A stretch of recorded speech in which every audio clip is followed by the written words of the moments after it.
The 10,003rd meeting of the Security Council is called to order.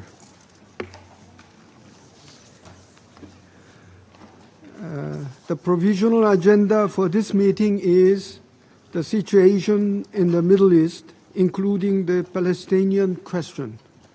The agenda is adopted.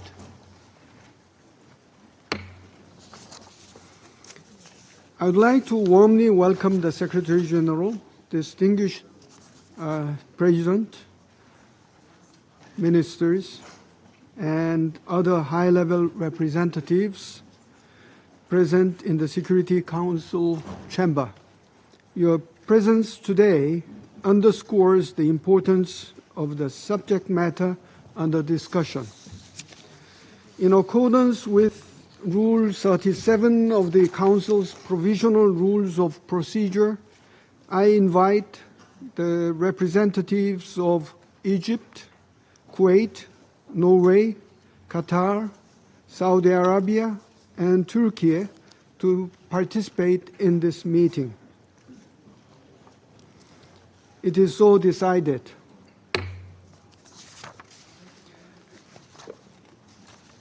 I propose that the Council invite permanent observer of the Observer State of Palestine to the United Nations to participate in the meeting in accordance with the Provisional Rules of Procedure and the previous practice in this regard. There being no objection, it is so decided. In accordance with the Rule 39 of the Council's Provisional Rules of Procedure, I invite the following to participate in this meeting: His Excellency Mr. Ahmed Abul Hayt, Secretary General of the League of Arab States, and Her Excellency Ms. Kaya Kallas, High Representative of the European Union for Foreign Affairs and Security Policy, and Vice President of the European Commission. It is so decided.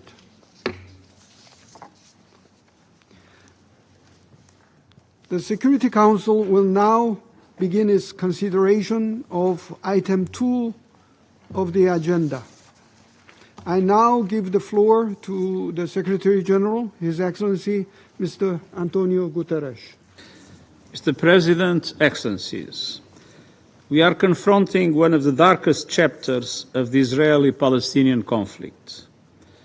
Nearly 2 years after the horrific Hamas terror attacks of 7 October and the devastating Israeli military response that followed, the violence has only deepened across the occupied Palestinian territory, with grave threats to regional and global peace and security. The Israeli military onslaught in Gaza City is compounding an already catastrophic humanitarian crisis. Countless Palestinian civilians and the remaining hostages are trapped under relentless bombardment and deprived of food, water, electricity, and medicine.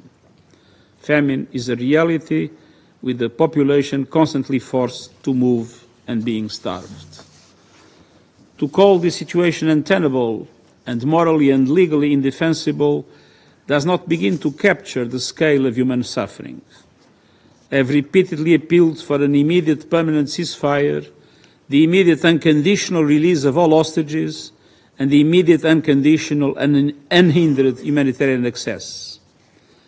UN resolutions continue to be ignored, international humanitarian law violated, impunity prevails, and our collective credibility is being undermined. The violence is spreading from Gaza into the occupied West Bank and beyond, including several countries in the region and recently even Qatar. Efforts to secure a ceasefire and hostage release deal led by Qatar, Egypt, and the United States suffered a serious blow on 9 September. The Israeli attack was not only a violation of Qatar's sovereignty and territorial integrity, It also threatened the very norms and mechanisms we rely on for diplomacy and conflict resolution. Excellencies, the viability of a two-state solution is steadily eroding, now reaching its most critical level in more than a generation. Relentless settlement expansion, de facto annexation, forced displacement. Cycles of deadly violence, including by extremist settlers, have entrenched an unlawful Israeli occupation and pushed us perilously close to a point of no return. Israel's recent approval of settlement construction in the E1 area is especially alarming. If implemented, it would sever the occupied West Bank, it would sever the occupied West Bank, destroying the territorial contiguity of a Palestinian state. Israeli settlements are not just a political issue, they are a flagrant violation of international law. At the same time, the Palestinian Authority is facing an existential crisis. Fiscal, political and institutional pressures are undermining its ability to function. Israel's withholding of clearance revenues, the suffocation of the Palestinian economy, and the sharp decline in donor aid have left the Palestinian Authority unable to pay salaries or deliver basic services. Urgent international support, financial and political, is needed to stabilize the Palestinian Authority and preserve its viability as a partner for peace.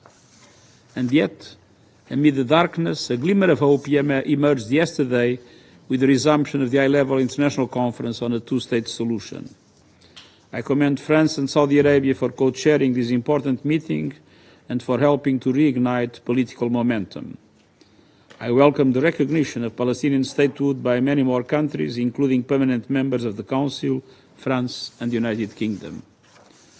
This is the clearest path to a two-state solution.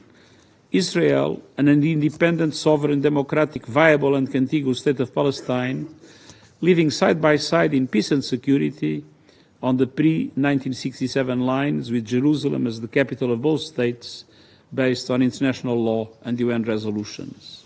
We must seize this momentum. The so-called day after in Gaza must be anchored in international law, reject any form of ethnic cleansing, and have a clear political horizon towards a viable two-state solution.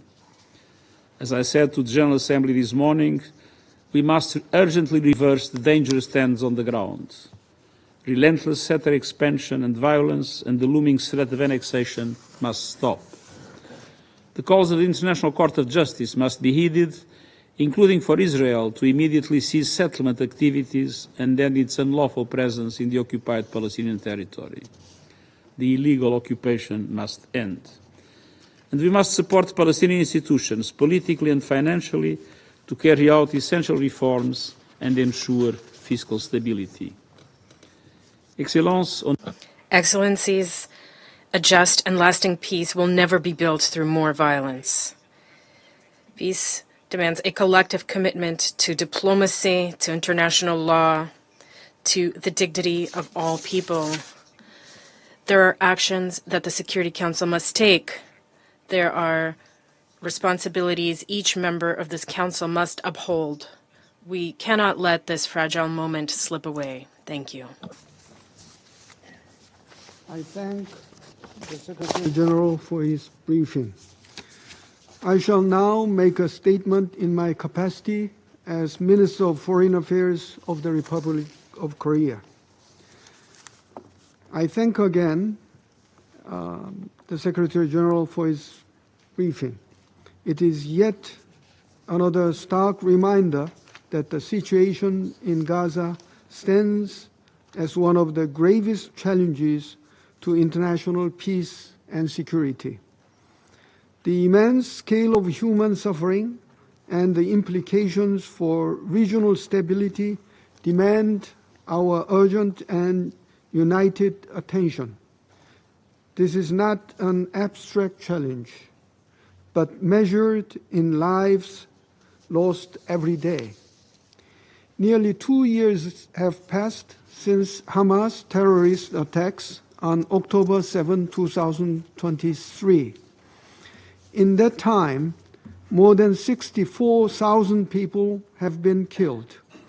The humanitarian crisis worsens each day, with people in Gaza, particularly women, children, and other vulnerable groups facing constant threats to their lives and safety. Equally troubling is the famine now unfolding in Gaza. According to the recent IPC report, more than 500,000 people are already facing famine. The crisis is projected to spread to Deir al-Balah and Khan Yunis in the coming weeks. We must prevent any further devastation for civilians already in desperate conditions. Safe, sustained, and unimpeded humanitarian access must be guaranteed without any further delay.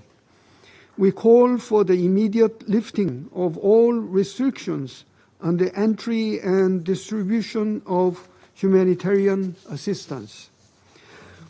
Excellencies, the Republic of Korea is deeply alarmed by Israel's ground operation to seize control of Gaza City, which risks further exacerbating an already catastrophic humanitarian crisis.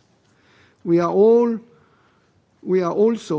gravely concerned that its decision to resume construction in the E1 settlement area would threaten to isolate Palestinian communities in the area. Given the dire situation, upholding international law, in particular international humanitarian law, is imperative.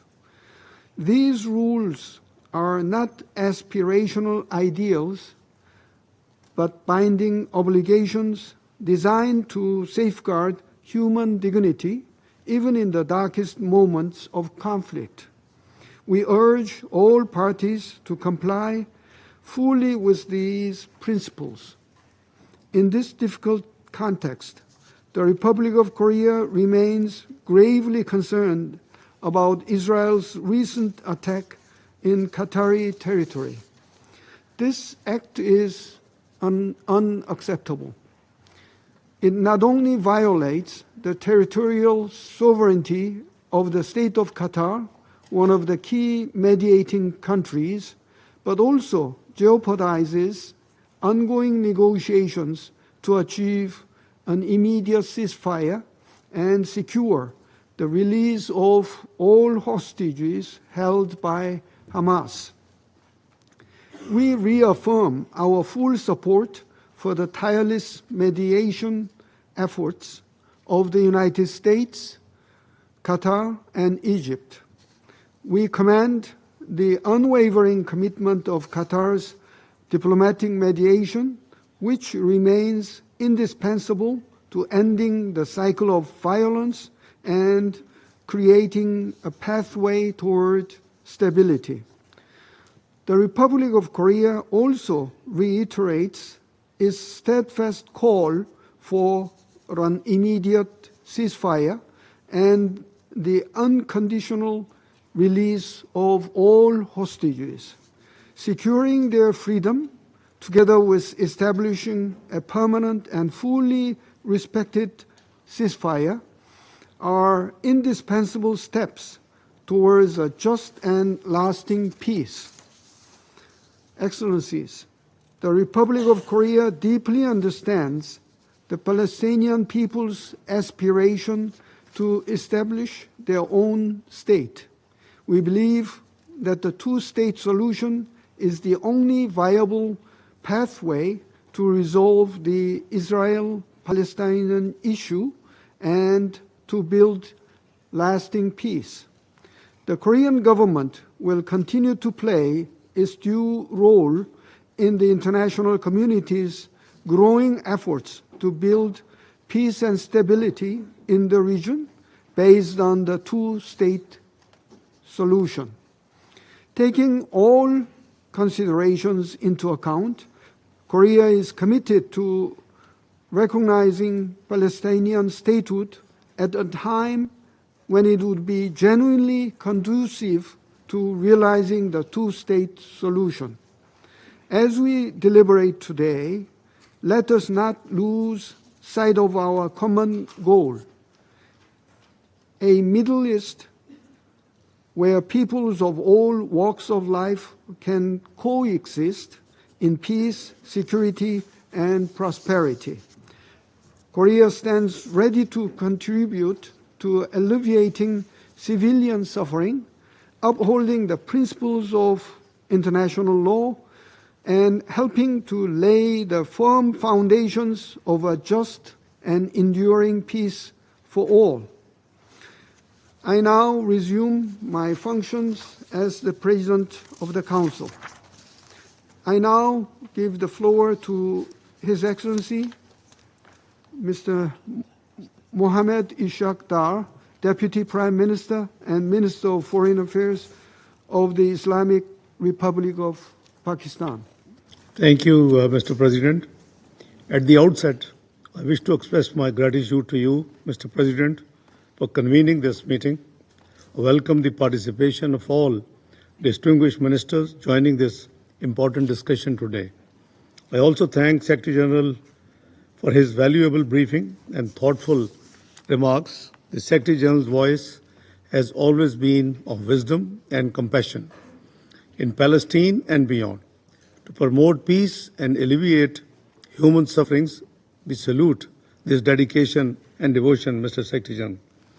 Mr. President, we meet today in the shadow of a profound and deeply troubling tragedy. The Palestinian people are enduring unimaginable suffering, an unbearable daily toll of human lives, the destruction of homes and neighborhoods, and the obliteration of essential infrastructure. Hospitals, schools, and markets lie in ruins. Roads and utilities have been shattered. The very fabric of society has torn apart. Over 64,000 lives have been lost, and over 100,000 have been injured. These are not mere statistics. They were grieving mothers, anguished fathers, suffering children, and revered elders. The devastation is immense. The grief is immeasurable. The world must not remain silent. The humanitarian situation in Gaza has reached catastrophic proportions. Starvation grips the population, and famine has taken hold. According to the latest Integrated Food Security Phase Classification (IPC) analysis, famine is now a reality in Gaza City, putting over 500,000 people at grave risk. In Khan Yunis and Deir al-Bala, famine looms imminently, threatening countless more lives. The ongoing military operations in Gaza City inflict a relentless toll. Dozens of Palestinians are killed each day, entire families displaced, and communities torn apart. Already, 300,000 people have been uprooted, and nearly 1 million face imminent displacement. The roar of fighter jets, the plumes of smoke from tank fire, and the collapse of buildings. What must this relentless violence mean for women, children, and the most vulnerable? And what of the hostages caught in the crossfire, whose lives hang in the balance? Mr. President, in the West Bank, illegal settlement expansion continues unabated. The latest E1 plan is grave violation of international law and relevant UN resolutions, as well as a stark manifestation of settler colonialism in the 21st century, a blow to the two-state solution. Mr. President, the time for action is upon us. Pakistan calls for the following urgent and concrete measures. 1. An immediate, unconditional, and permanent ceasefire to halt the bloodshed and prevent further loss of lives. 2. Full unhindered humanitarian access to Gaza and the immediate lifting of the blockade to allow life-saving aid to reach those who are in need. 3. A categoric end to any forced displacement of Palestinians from their lands, while upholding the right of return for refugees in accordance with the international law and establishing an international protection mechanism. And, Mr. President, Pakistan reaffirms its unwavering support for the Palestinian people in their just struggle for dignity, justice, and self-determination through the establishment of a sovereign, independent, and contiguous Palestinian state on pre-1967 borders with Al-Quds al-Sharif as its capital. Pakistan welcomes the two-state solution conference chaired by France and Saudi Arabia. We also commend the recent recognitions of the state of Palestine by numerous member states, a step that reflects adherence to justice and the principle of international law.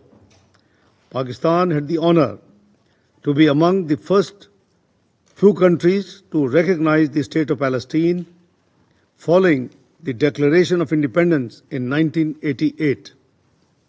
This positive momentum must be sustained with resolute determination, seriousness of purpose, and an unwavering commitment to achieving a just and lasting solution.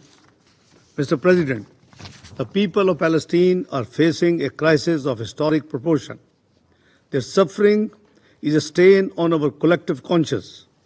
Gaza has become a graveyard for the humanity as well as for the global conscience. We call upon the Security Council and the broader international community to act decisively, to uphold human dignity, to ensure accountability and deliver justice. The time for words has passed.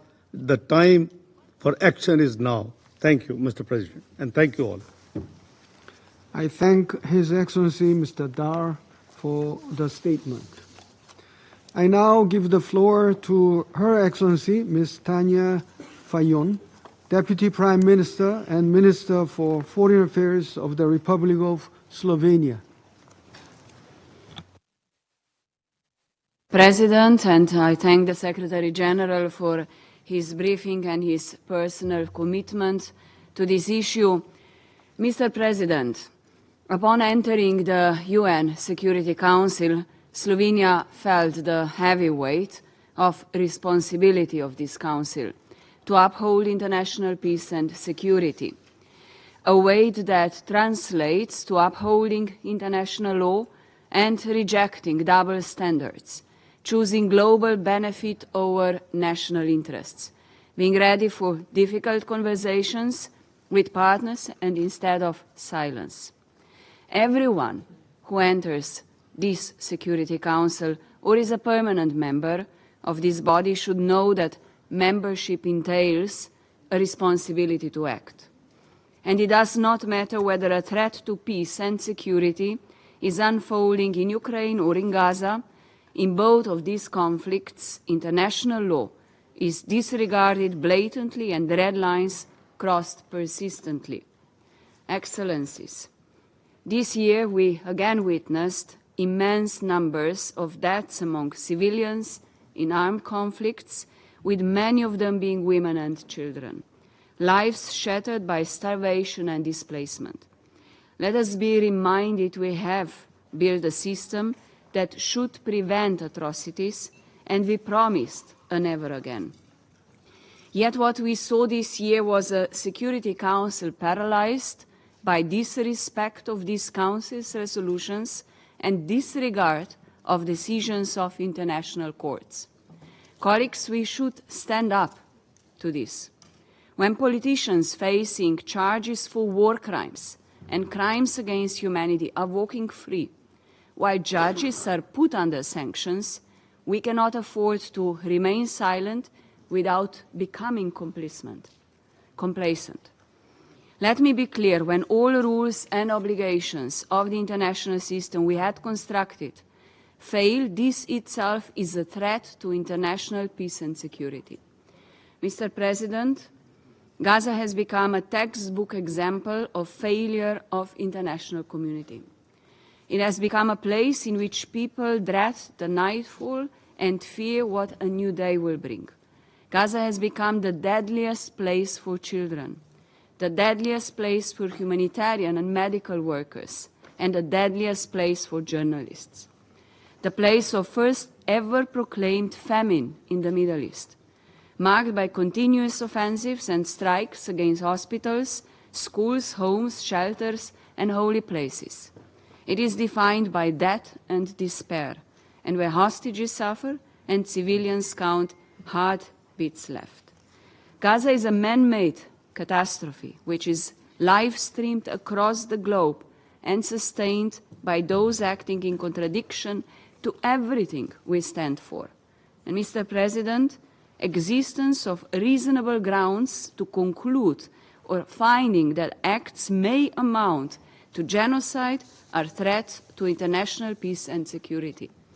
We commend the work of the judicial and investigative mechanisms, the ICG, the ICC, and the Commission of Inquiry, particularly for its latest report for sounding the alarm. It is not on us to question their findings, it is on us to act on them. And demands of a large majority of international community are not performative diplomacy. Calls for a ceasefire, irreversible political steps, and even simple expressions of solidarity are not stage-managed acts. They paint a dark picture of international community in despair, understanding that never again has become a failed promise. And Mr. President, the two-state solution is equally in need of concrete and irreversible action. I welcome the new wave of countries recognizing the state of Palestine, and I call on others to take bold steps to recognize Palestine and normalize ties with both states. We must step up to prevent further disintegration of this vision and to counter occupation and annexation, forced displacement, human rights violations, and terrorism and extremism. Slovenia firmly supports the role of United Nations, including UNRWA, in addressing the ongoing crisis and in paving way to the two-state solution, and of the Palestinian Authority in carrying out reform and assuming full political ownership in the state of Palestine. And I appeal to all of us, do not let the future of Israeli people be defined by terrorism and violence. Do not let the future of Palestinian people be defined by occupation and perpetual human rights violations. And I appeal to you, do not let our collective future to be defined by the stain of the Gaza genocide. Act now. There is no bigger threat to international peace and security than a cycle of violence perpetrated by continuous fear, everlasting hate, and uncertain future. The stories of children starved to death, a threat of a population displaced, and a territory in fear should be all we need for us to understand that the time for the immediate, permanent, and unconditional ceasefire is now. Thank you. I thank Her Excellency Ms. Fayon for her statement. I now give the floor to His Excellency Mr. Ahmed Attaf, Minister of State, Minister of Foreign Affairs, National Community Abroad, and African Affairs of Algeria.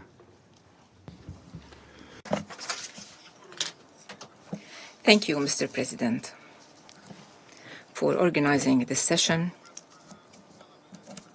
and for responding to the request of the Group of Islamic States in the Council.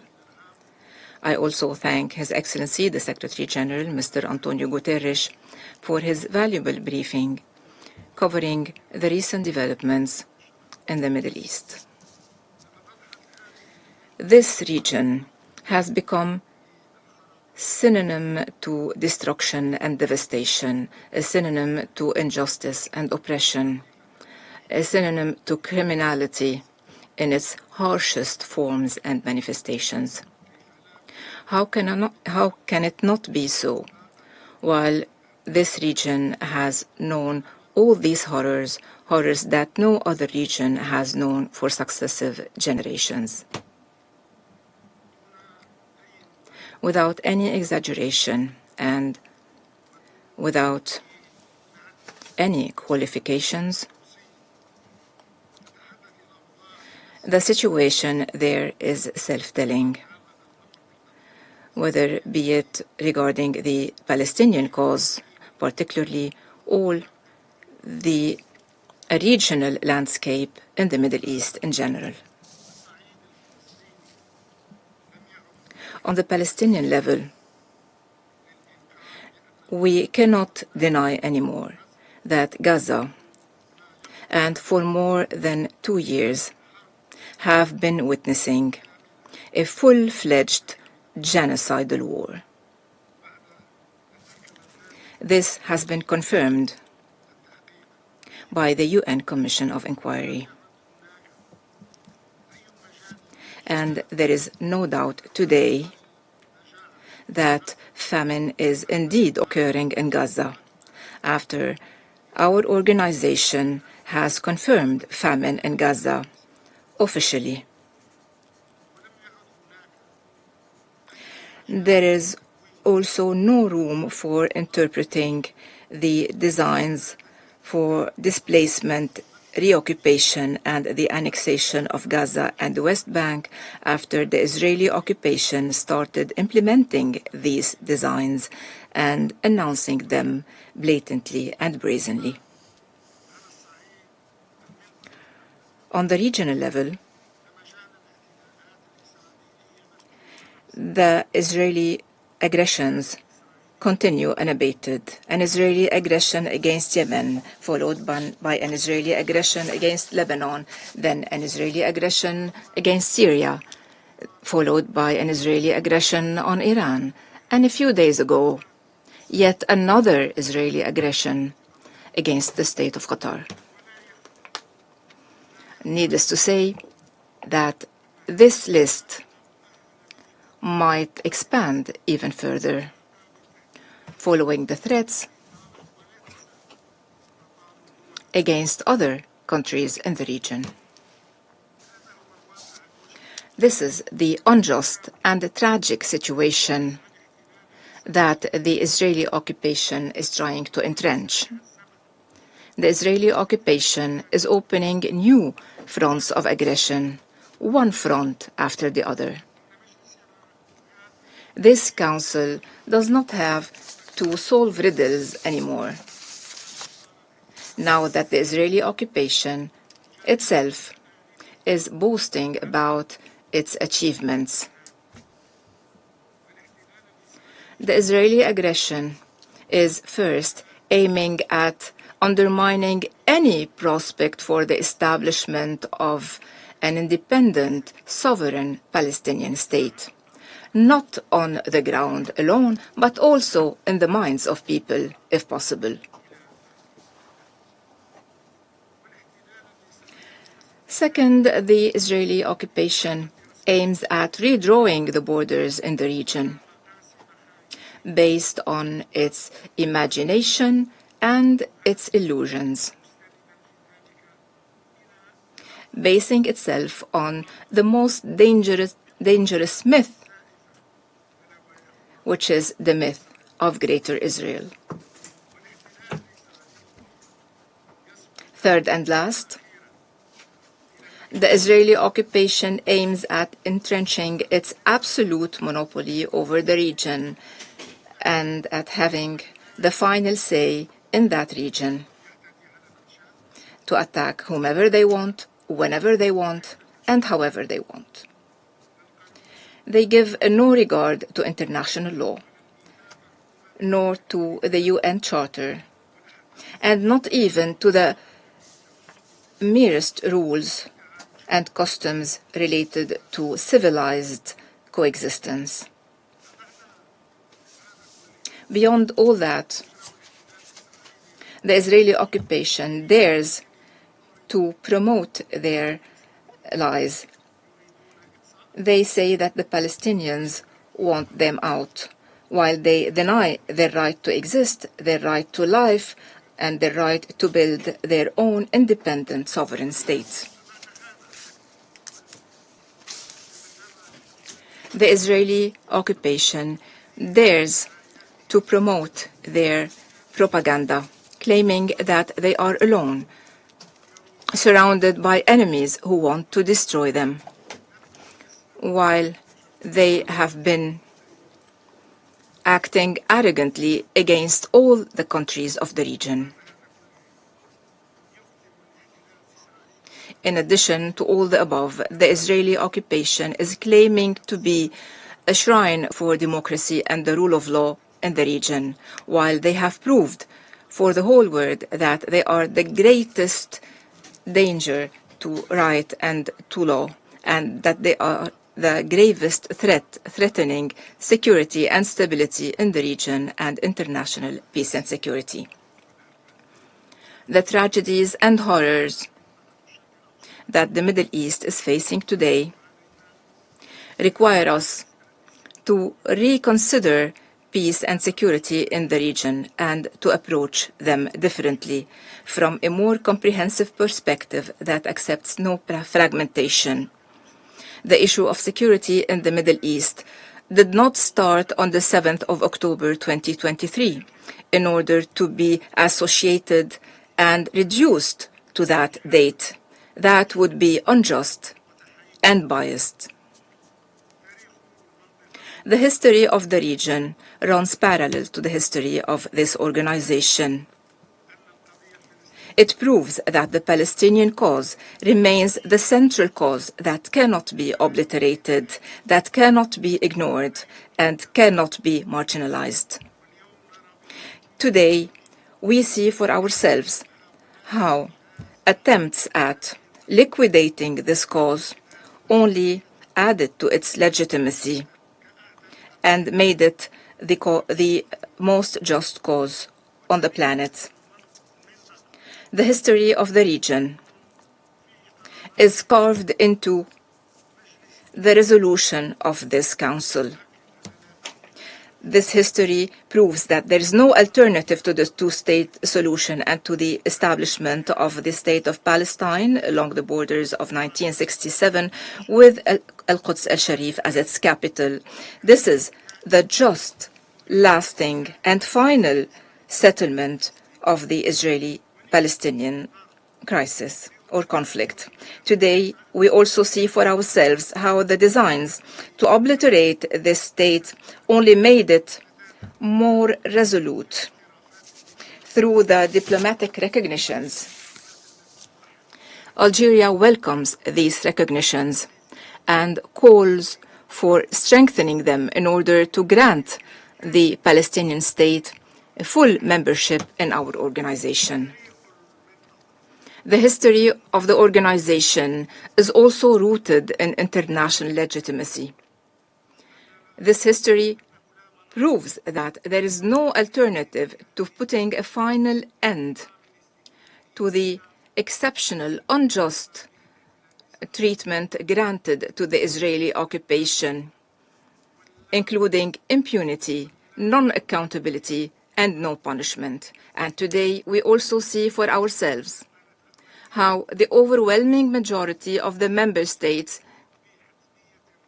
believe in the importance of dissuasion and accountability for those who believe that they are above all the rules, regulations, and laws that others are respecting. Furthermore, the history of the region also shows that security and stability in the Middle East will not be achieved if our Council does not shoulder its responsibilities. The fate of the Palestinian cause and the fate of the Palestinian people, the fate of all the countries and peoples of the region, all these fates depend on the will of this Council and on the Council's ability to impose the respect of its resolution, to impose the respect of international legitimacy, and its ability to dissuade all violations and to end impunity. Thank you, Mr. President. I thank His Excellency Mr. Attaf for the statement. I now give the floor to His Excellency Mr. Musa Timothy Kaba, Minister for Foreign Affairs and International Cooperation of Sierra Leone. Mr. President, I thank His Excellency Cho Hyun, Minister of Foreign Affairs of the Republic of Korea, for convening this meeting at the request of Algeria, Guyana, Somalia, Pakistan, and Sierra Leone. I also thank the Secretary General, Antonio Guterres, for his important briefing. My delegation commends the principled leadership of the UN Secretary General and the work of the UN teams in the field. Mr. President, the overall situation in the Middle East remains fragile and evolving. However, while some areas such as Lebanon and Syria are experiencing significantly less violence than before, the Gaza Strip and the West Bank, in contrast, are in very dire circumstances, with civilians enduring over 23 months of unimaginable and increasing violence. We recall the attack by Hamas and other armed groups of 7th October 2023 that led to the killing and taking of hostages of Israeli civilians, and reiterate our unequivocal condemnation of that heinous action, especially the taking of hostages. Sierra Leone further recalls that since the start of this conflict, the Council has remained seized of this subject, having received extensive briefings on the prevailing security, humanitarian and political situation in the West Bank and the Gaza Strip. We regret that effort by this Council and the mediators to secure a deal that allows for the cessation of hostilities have been met with challenges. In this regard, we have concluded, along with other member states, that the Israeli-Palestinian conflict can only be resolved by peaceful means and that the military option is not viable. The atrocities committed on and since the attacks of 7th October 2023 highlight the urgency of finding a comprehensive and lasting solution to this long-standing conflict. Sierra Leone remains dedicated to supporting international efforts toward a political, just, and comprehensive settlement that ends the occupation, stops settlement expansion, and addresses extremism and terrorism. Sierra Leone is gravely concerned that the continuation of this war deepens despair among civilians in the Gaza Strip and the hostages held by Hamas. With intensified hostilities, significant loss of life, destruction of critical civilian infrastructure, blockades and evacuation orders, the civilians in the Gaza Strip, including women and children, have borne the brunt of this war. The current status quo is unacceptable, as it is unbearable for the civilians with no seeming hope of survival. This is a blatant violation of the United Nations Charter, the provisions of international humanitarian law, and Security Council resolutions. Guided by the UN Charter, international law, and the rule of law, we emphasize the following key points. First, a complete cessation of hostilities in the Gaza Strip and the West Bank, and an irreversible political process leading to a permanent ceasefire. The parties to the conflict must recommit to ongoing peace efforts and take concrete steps that will prevent further atrocities. We acknowledge and commend the efforts of the mediators, Egypt and Qatar, and the United States to achieve this end. Second, the immediate and unconditional release of all hostages, including Israeli civilians held by Hamas and Palestinian detainees held without due process. The immediate and unconditional lifting of the aid restrictions and restoration of full and unhindered humanitarian access. We emphasize the role of the United Nations and its partners, including UNRWA, to achieve this end. Third, Sierra Leone reaffirms its unwavering support for the two-state solution based on relevant General Assembly and Security Council resolutions, including Resolution 1812 of 1947, and consistent with Article 4, Sub 1 of the United Nations Charter. We welcome the endorsement by the General Assembly of the New York Declaration and reaffirm the legitimacy of the Palestinian people's right to self-determination, including their right to an independent and sovereign state over the entire occupied Palestinian territory, in line with international law and agreed parameters. Fourth, Sierra Leone supports Israel's right to exist in peace and security, free from threats and attacks. Accordingly, we urge all armed groups to disarm and renounce violence, paving the way for the demilitarization of the Palestinian territory. Sustainable peace cannot take root while armed groups continue to operate outside the law. We deplore and reject any attempt to forcibly displace Palestinians from their land. Palestinians temporarily evacuated must be allowed to return to their homes at the earliest opportunity. Finally, Mr. President, we emphasize the need for the Palestinian Authority to be fully empowered and supported politically, financially, and administratively to enable it to continue implementing its credible reform agenda. As we celebrate the 80th session of the United Nations, let us reflect on the principles on which this very institution was built. Among its core values is to promote peace, justice, and the dignity of all persons. We must exercise the political will to deliver peace to the Palestinians and Israelis. Ongoing international efforts are a positive step that must be fully leveraged by both parties in good faith. The time to act is now in order to save the Palestinian people from the scourge of war. I thank you. I thank His Excellency Mr. Kappa for the statement. I now give the floor to His Excellency Mr. Hugh Hilton Todd, Minister for Foreign Affairs and International Cooperation of Guyana. Mr. President, as a member state of the Organization for Islamic Cooperation, OIC, Guyana thanks you for facilitating the group's request for convening today's meeting. I also thank Secretary General Antonio Guterres for his remarks and for his consistent and principled advocacy on behalf of the Palestinian people and for peace in the Middle East region.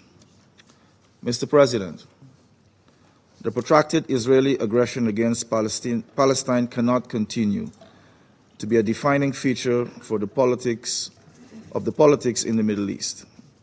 In recent times, the aggression has extended to other countries in the region, heightening instability and insecurity, driving Israeli poles away from its neighbors and undermining good neighborliness. The ongoing war in Gaza has itself become a catalyst of pain and pressure. Pain for hundreds of thousands of Palestinians who are the targets of Israelis' instruments of war, starvation, bombs, bullets, displacements, dispossession, and other cruelties solely intended to subjugate the Palestinian nation. We have seen, for example, how famine unfolded in Gaza in full view of the international community, and 192 countries could not stop it.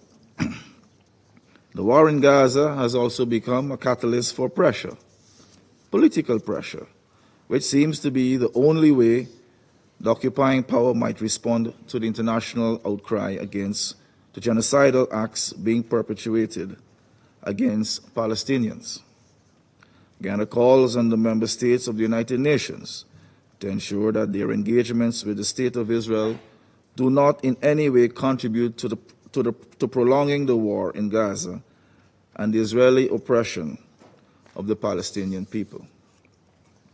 It took a collective effort to dismantle the system of apartheid in South Africa, and Guyana firmly believes that an equally strong and organized international response is needed to ensure the end of the occupation of the Palestinian territory. I must underscore the importance of recognition of the State of Palestine by all UN member states as a pivotal part of forcing an end to the Israeli occupation. Recognition lends greater strength to international efforts to end the occupation and to achieve an independent Palestine. On the question of the occupation, Mr. President, allow me to recall that more than 1 year ago, the International Court of Justice issued its advisory opinion confirming that Israel's prolonged occupation of the Palestinian territory is illegal under international law and must be brought to an end. The General Assembly later demanded that Israel end its occupation within a year. That is by the 18th of September 2025. That date has now passed without compliance on Israel's part. On the contrary, we have instead witnessed a series of developments that only entrench the occupation further and destroy the two-state solution. Ghana calls on Israel to respect the Charter of the United Nations, to abide by the relevant resolutions of the General Assembly, the Security Council, and other organs of the United Nations, to cease its contempt of international law, and to commit to true peace in the Middle East. Mr. President, the occupation of the Palestinian territory and the attendant ills is a historic tragedy of proportions that should shock the human conscience across the globe. Sadly, however, what we are witnessing is an othering of the Palestinian people that makes it difficult for some to see Palestinian people as they see their own people. We must all reject the othering and fight for the rights of the Palestinian people, as we would fight for the rights of our own people. The right-minded, the peace-loving, and the promoters of justice must continue to defend the Palestinian people and oppose all attempts to erase them from their homeland. I conclude, Mr. President, by reaffirming Ghana's continued commitment to the two-state solution and by underscoring our conviction that the rule of law will ultimately prevail in the decades-long question as long as all member states choose to be guided by the principles of the Charter.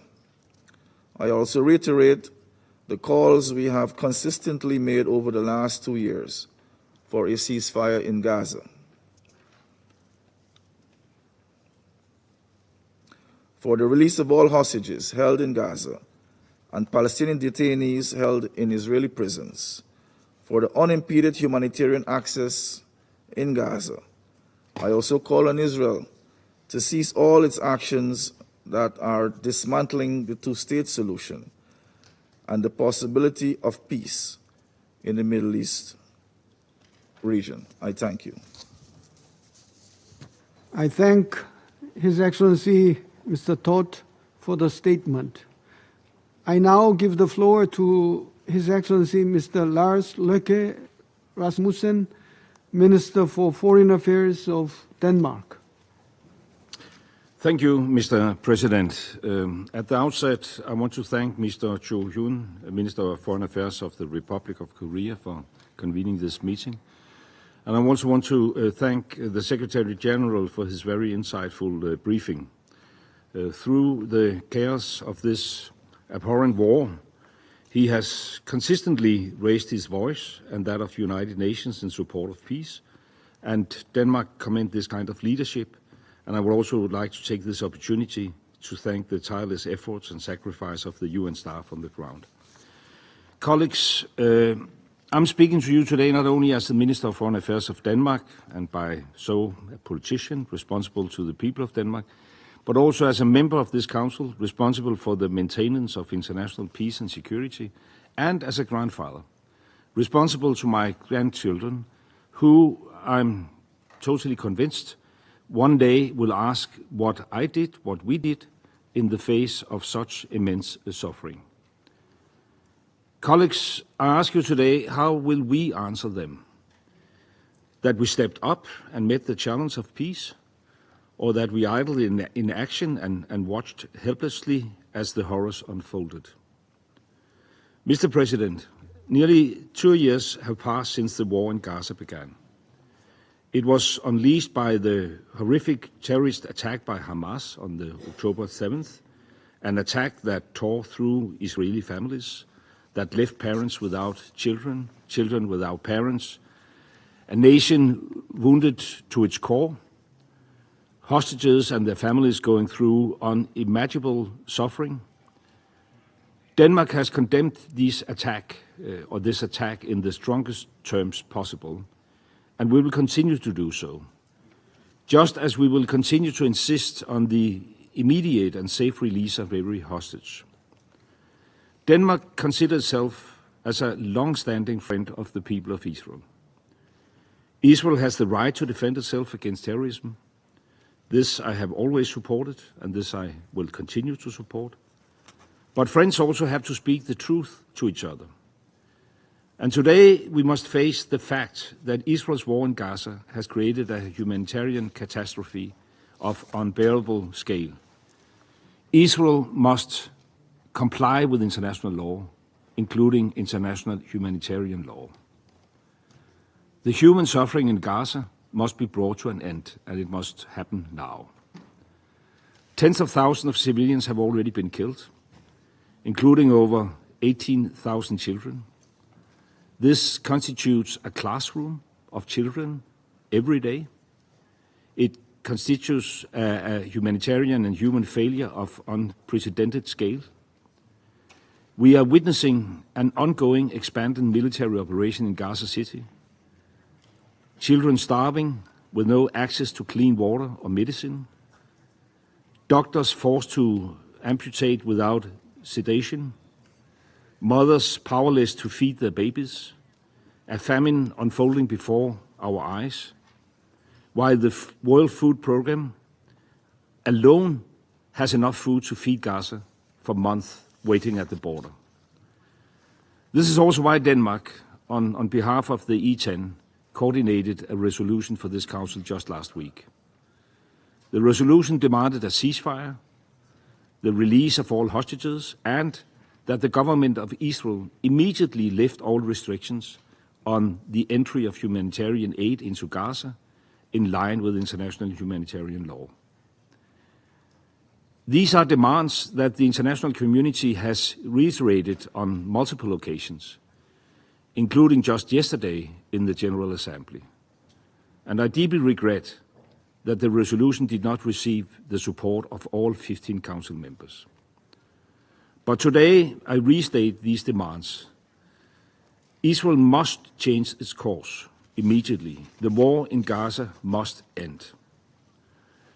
The Security Council, as the body responsible for international peace and security, should be able to make these demands. Indeed, this should be the bare minimum that we can do. But around this table, that means all of us, every single member, working in concert and common cause towards this goal. It means setting aside political differences to save lives. Last week, 14 members of this Council were willing to do this. We hope that this can soon become all 15. So to our American friends, just this morning, President Trump said that we have to stop the war in Gaza immediately. He said we have to negotiate immediately to negotiate for peace. Denmark continues to support the dedicated efforts of the US, Qatar and Egypt to mediate a ceasefire. Your unwavering commitment to find a path to peace is critical in the context, but we count on you in this Council too. Your leadership is critical in our joint aspirations of bringing peace and stability to the region. Mr. President, I will conclude very soon. Denmark has consistently contributed to ease the suffering through humanitarian contributions. Together with 24 other countries and the EU, we have called on Israel to resume medical evacuations from Gaza to the West Bank, including East Jerusalem, and we stand ready to support the treatment of those patients. Mr. President, 2 weeks ago, I visited the region, which I have done several times since 7 October. I have met with the Israeli families of hostages. The pain is real. The demand must be immediately and unconditionally answered. I also met with Palestinians in the West Bank who face checkpoints, settlements, settler violence, destroyed property and land grabbing, and their pain is real as well. The longing for freedom and dignity is evident. So, Mr. President, the two-state solution remains the only solution to lasting peace for two people, both deserving of security, both deserving of dignity. This was confirmed during the high-level conference on the two-state solution yesterday. It is clear that the momentum is growing, that we are witnessing a renewed energy and enthusiasm for peace based on the two-state solution, a solution that Denmark is prepared to build on. And this is why I said yesterday, and that I repeat today, the keys to recognition of the Palestinian state should no longer lie in the hands of the Israeli government. The Palestinians themselves must become masters of their own destiny. The time for the end of this decades-long struggle is now. The only path to lasting peace is the two-state solution for both Palestinians and Israelis. Thank you.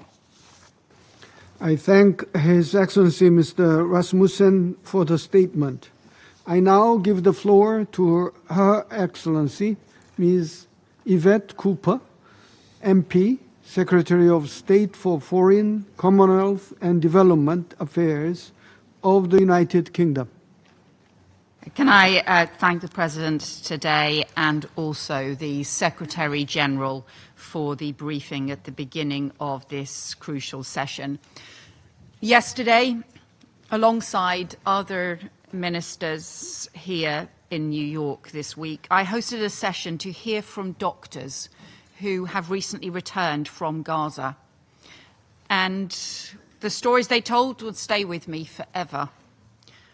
One told of the screams of toddlers and the scream of a toddler who she had operated on without full anaesthetics, and how she hoped and prayed that he would not feel pain. Another told of the seriously malnourished pregnant women affecting their babies, and they talked about doctors and nurses whose family members were killed but who still came back to work in hospitals in unimaginable conditions to help others. And they told of how the absolute basics of modern medicine, like antibiotics and anaesthetics, things that we around this council table take for granted for ourselves and our loved ones, were unavailable, blocked and denied. And we say the words humanitarian crisis, but this is what it means, the pain and the screams of a toddler who cannot get the basic health care that they need. And only 18 out of 36 hospitals in Gaza now remain open, all of them struggling to operate amid severe shortages of fuel, medicine, equipment and staff. Over 1,700 healthcare workers have been killed in Gaza, more than 300 detained. This is what the catastrophic collapse of Gaza's healthcare system looks like. And as we are gathered here, Israeli forces are escalating the conflict in Gaza City, pounding more homes into rubble, sending frightened families scattering. It is incomprehensible, it is inhumane, it is utterly unjustifiable, and it must end. All that this action from the Israeli government will do is make a catastrophic humanitarian situation worse. More healthcare in crisis, harder than ever to get desperately needed aid to those who need it, more innocent children enduring a man-made famine, more civilians killed, but making it harder to get the remaining hostages out. hostages who are still being held, who were seized by Hamas on the barbaric terrorist attack of October the 7th and are still being held in the most horrendous conditions, prolonging the anguish for their families. And I reiterate our condemnation of Hamas and that barbaric terrorism in October the 7th. I met with some of the UK-linked hostage families again last week. Their ask of all of us is to keep the hostages at the forefront of our minds, to do everything we can to give their loved ones the chance of coming home and to achieve a ceasefire that gives them the chance to do that. And that must be our task. We know what needs to be done. We need a ceasefire now. We need the release of all the hostages. We need the immediate restoration of aid and support for medical care. And we need a broader framework for the lasting peace. And I welcome and support mediation efforts being made by the United States, Qatar and Egypt to seek an end to conflict and to seek peace. We know too that Gaza cannot be seen in isolation from the West Bank. The Israeli government is tightening its stranglehold on the Palestinian economy and continuing to approve illegal settlement construction, including just recently in the E1 area of East Jerusalem, which is a further blow to the viability of a two-state solution. And we urge Israel to reverse these plans.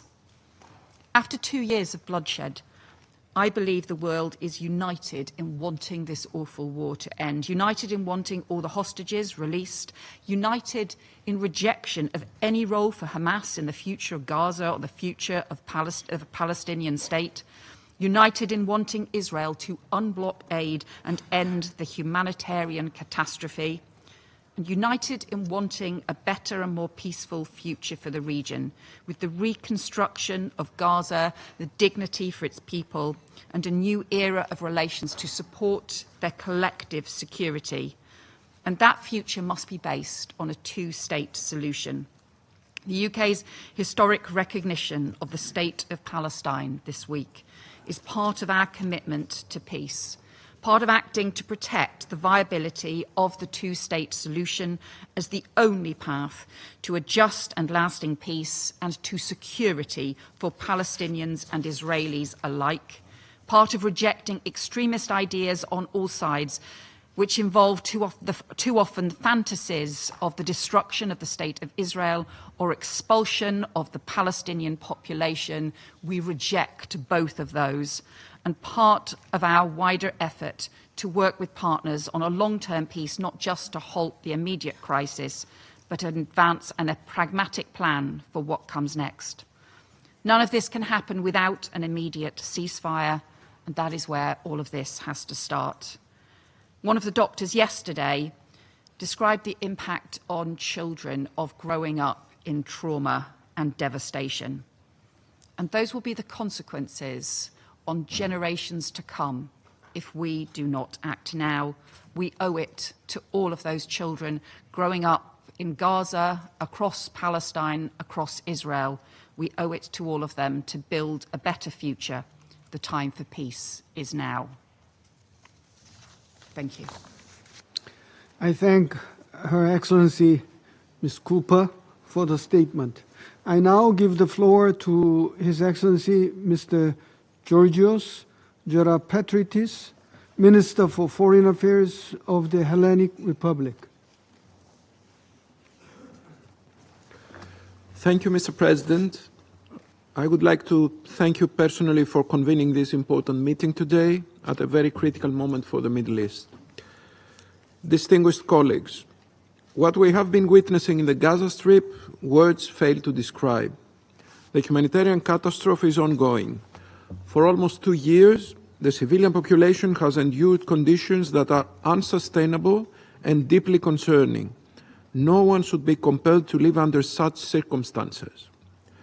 The expansion of military operations in the city of Gaza has led to further displacement and risks, worsening an already dire humanitarian crisis. This reality endangers civilian lives. Any further escalation in Gaza, which worsens the already dramatic situation for civilians, must be avoided. The plight of children underscores the urgent need to guarantee safe, unhindered and sustained humanitarian access at scale to all parts of Gaza in full respect of international law and international humanitarian law. Mr. President, Greece is actively engaged in all efforts to alleviate the suffering of the people in Gaza. We have consistently provided humanitarian assistance. We have already welcomed injured children from Gaza for treatment in Greek hospitals. On another strand of effort, we voted in favor of every draft resolution that would address the crisis in Gaza, the latest demanding the lifting of all restrictions on humanitarian aid. And this past May, I stood alongside the representatives of 80 UN members here in New York, reaffirming the significance of protecting civilians in armed conflicts. Humanitarian access is crucial to alleviating the suffering of the Palestinian population. Safe access to food, water, shelter, clothing, and medicines throughout the territory must be guaranteed, and international humanitarian law must be respected. Initiatives to expand deliveries in Gaza by land, air, or sea must be further strengthened. At the same time, hostages continue to suffer horribly at the hands of Hamas. We were appalled by the images and videos released last month showing 2 hostages visibly emaciated as they described the appalling conditions of their captivity. We reiterate our call for unconditional release of all remaining hostages. Mr. President, we recall that this Council has rightly addressed the recent strikes in Doha earlier this month, which are even more concerning given Qatar's crucial role in hosting and mediating negotiations for a ceasefire between Israel and Hamas alongside the United States and Egypt. We continue to believe that diplomacy remains the most effective tool even in the most difficult circumstances. Greece has unwaveringly supported the negotiation efforts and will continue to do so. And we urge all parties to rise up to the gravity of the situation, return to the negotiating table as soon as possible, and be guided by international law. Mr. President, recent settlement expansion in the West Bank and settler violence further impair the prospects for peace. We express our profound concern over announcements on the construction of additional settlements in the E1 area of West Bank. Such plans, were they to be realized, would further undermine the prospects of a two-state solution. The escalation of settler violence, including against Christian communities, is a cause for grave alarm as well. It needs to stop now. Mr. President, however remote or difficult the prospect may seem today, the two-state solution remains the only viable path forward. We need to provide the Palestinian people with a credible prospect of hope for the future. This is an indispensable condition for peace, stability and security in the region, including the long-term security of Israel. We appreciate in this vein the leadership demonstrated by France and Saudi Arabia in co-chairing the two-state solution conference. We stand by all international initiatives, including the relevant global alliance and the Arab plan, towards realizing this vision. We will continue to contribute to every effort that revives the political process towards a two-state solution, a political process which we firmly believe must lead to the establishment of a sovereign Palestinian state through a revitalized and comprehensive approach, and which is essential for lasting peace and stability in the region. Against this backdrop, we see no role for Hamas, neither in governance nor in future discussions concerning the day after in Gaza. Therefore, Greece has repeatedly stressed that an empowered and reformed Palestinian Authority must play a central role in Gaza's future and remains the best partner for peace. The European Union has already stepped up, approving a 3-year package worth around 1.6 billion euros, crucial to preventing fiscal collapse and enabling the Palestinian Authority to fulfill its task. Mr. President, to Greece, the stability of the Middle East is not an abstract concern. It is an indispensable necessity. As a country of Eastern Mediterranean, at the crossroads of Europe, Asia, and Africa, developments in the region have a direct impact on our own security, prosperity, and stability, as well as on Europe as a whole. We are convinced that only through dialogue and the rule of international law we can build a safer neighborhood, one where peoples can coexist in dignity and security. Thank you. I thank His Excellency Mr. Gera Petritis for the statement. I now give the floor to His Excellency Mr. Carlos Arturo Hoyos Boyd, Vice Minister for Foreign Affairs of Panama.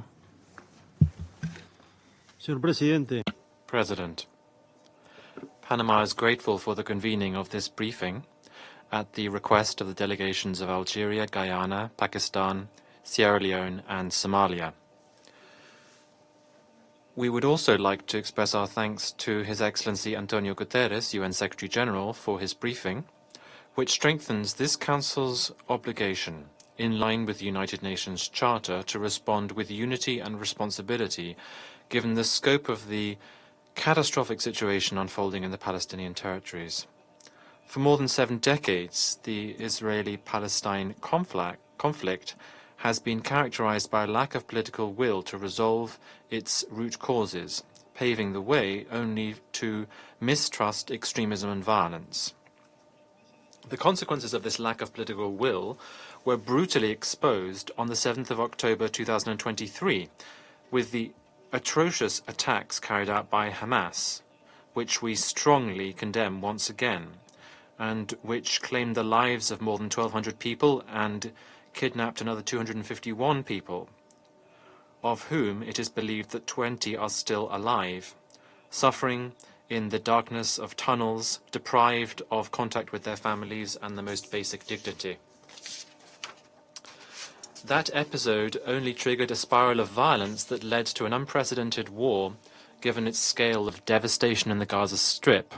More than 65,000 Palestinians, including 18,000 children, have died. Tens of thousands have been injured. Millions have been forcibly displaced from one side to the other, again and again, and entire communities have been reduced to rubble, leaving an indelible scar of suffering for thousands of families. In the 59 days that the ceasefire lasted for between January and March, it was possible to stop human suffering, to facilitate humanitarian assistance getting into Gaza, and to make progress in releasing the hostages. But since the ceasefire broke down, the catastrophic humanitarian situation has only got worse. More than 14,000 Palestinians have died and tens of thousands more have been injured. The hostages and their families continue to pay an unbearable price, trapped in uncertainty and suffering. As if violence were not enough, hunger is also claiming lives every day. The Integrated Food Security Classification has declared starvation in Gaza, famine in Gaza. More than 425 people, including 125 children, have died of hunger, not because there was a lack of food, but because of the obstacles preventing food from getting in. This tragedy has been exacerbated by the further development of the military operation in Gaza City, which is still inhabited by hundreds of thousands of people, and which has become the backdrop to intense bombing and land operations that have led to widespread displacement and dozens of deaths, including those of children. The devastation is also affecting essential services. Hospitals and health centers have been damaged, water supply systems, sanitation systems are collapsed, and there is extreme danger for those who are trying to save lives or tell the truth about what is happening.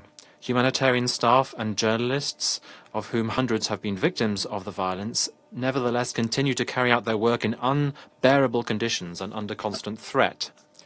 No goal can justify using methods that violate international law or the protection of human life. That is why Panama once again calls for an immediate, sustainable ceasefire. We also call for the immediate, dignified, unconditional release of all of the hostages and safe sufficient unhindered access for vital humanitarian aid to get into Gaza. These are the basic conditions of humanity that cannot be put off any longer. President, the crisis is not limited to Gaza either. In the West Bank, including East Jerusalem, violence has reached alarming levels. Land fragmentation, insecurity, and a lack of prospects are undermining the possibility of any sustainable political solution. This year alone, more than 186 Palestinians and 16 Israelis have lost their lives in incidents in this area as a result of the conflict intensifying. This is in addition to hundreds of people who've been injured and thousands of people affected by restrictions that are conditioning their everyday life. The military operations and widespread detentions have displaced entire families, including children and older persons, while further closures and obstacles are threatening to isolate communities and cut off access to schools, hospitals, and workplaces, which is making an already unsustainable situation even worse. In addition to this, the recent unacceptable incident in Qatar, which we unequivocally condemn, reiterates the need to put an end to this conflict before it escalates any further. President, Panama reiterates that there is no military solution to this conflict, only a serious, comprehensive, and sustained political process based on international law and on the relevant resolutions of this Council, which allows Israelis and Palestinians to live in security and dignity within internationally recognized borders and with guaranteed rights and with verifiable guarantees for both. That is the only solution. That is the only possible way to put an end to decades of suffering and to pave the way to reconciliation. Thank you very much. I thank His Excellency Mr. Hoyos Boyd for the statement. I now give the floor to the representative of Somalia.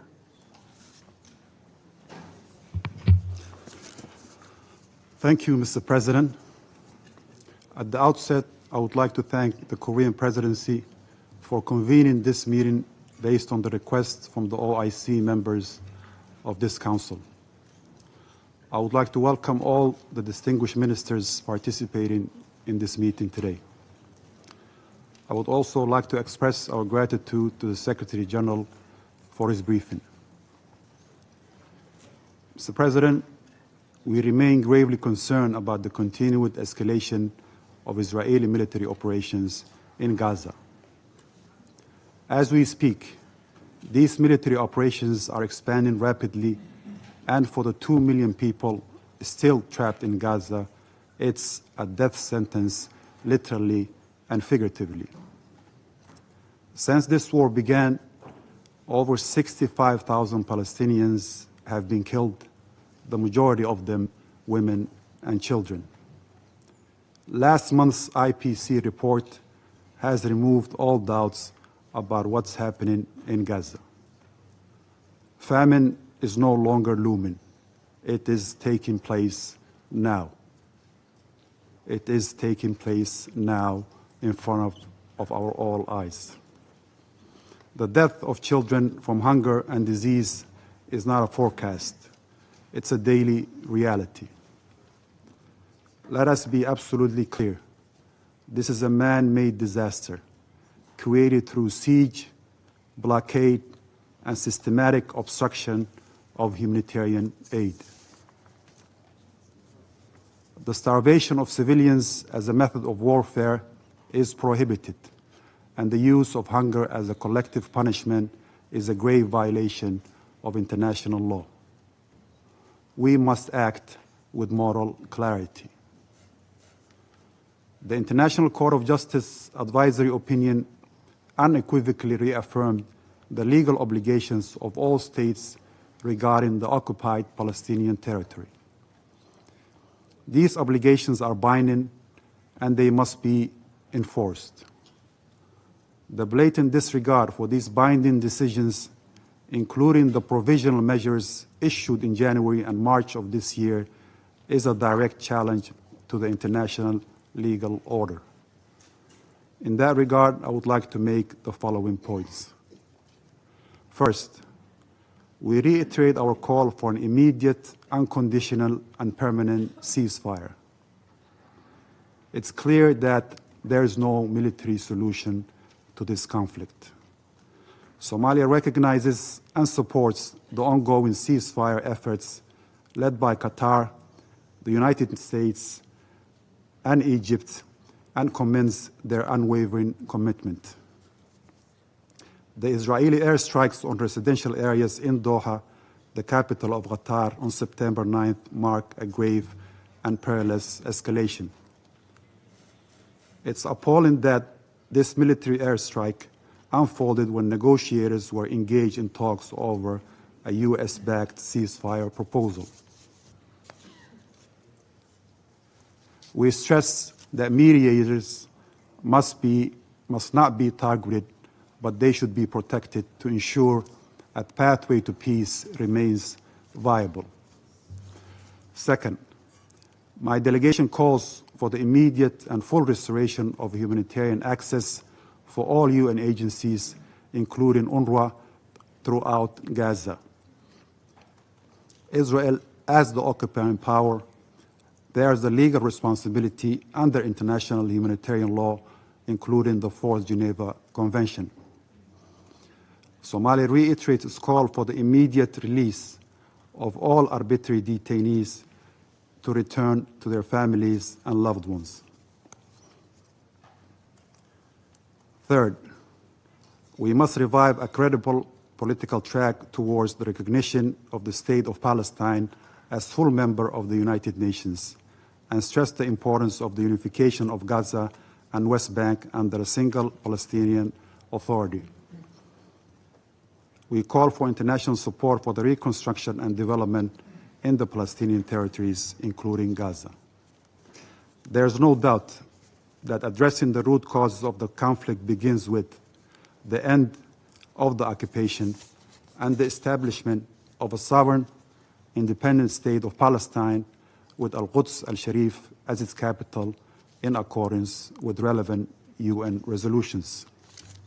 In that regard, we welcome the resumption of the two-state solution conference co-chaired by France and Saudi Arabia. We commend the states who have recognized the state of Palestine and urge others to do so. Mr. President, to conclude, Somalia reaffirms its commitment to working with all partners toward a just and lasting peace in the Middle East, in line with international law and advancing the legitimate rights of the Palestinian people. I thank you. Representative of Somalia for the statement. I now give the floor to the representative of France. Merci, Monsieur le Président. Thank you, Mr. President. I would like to begin by thanking the Secretary General of the United Nations for his briefing and his commitment to supporting the two-state solution in favor of peace and security for Israel and Palestine.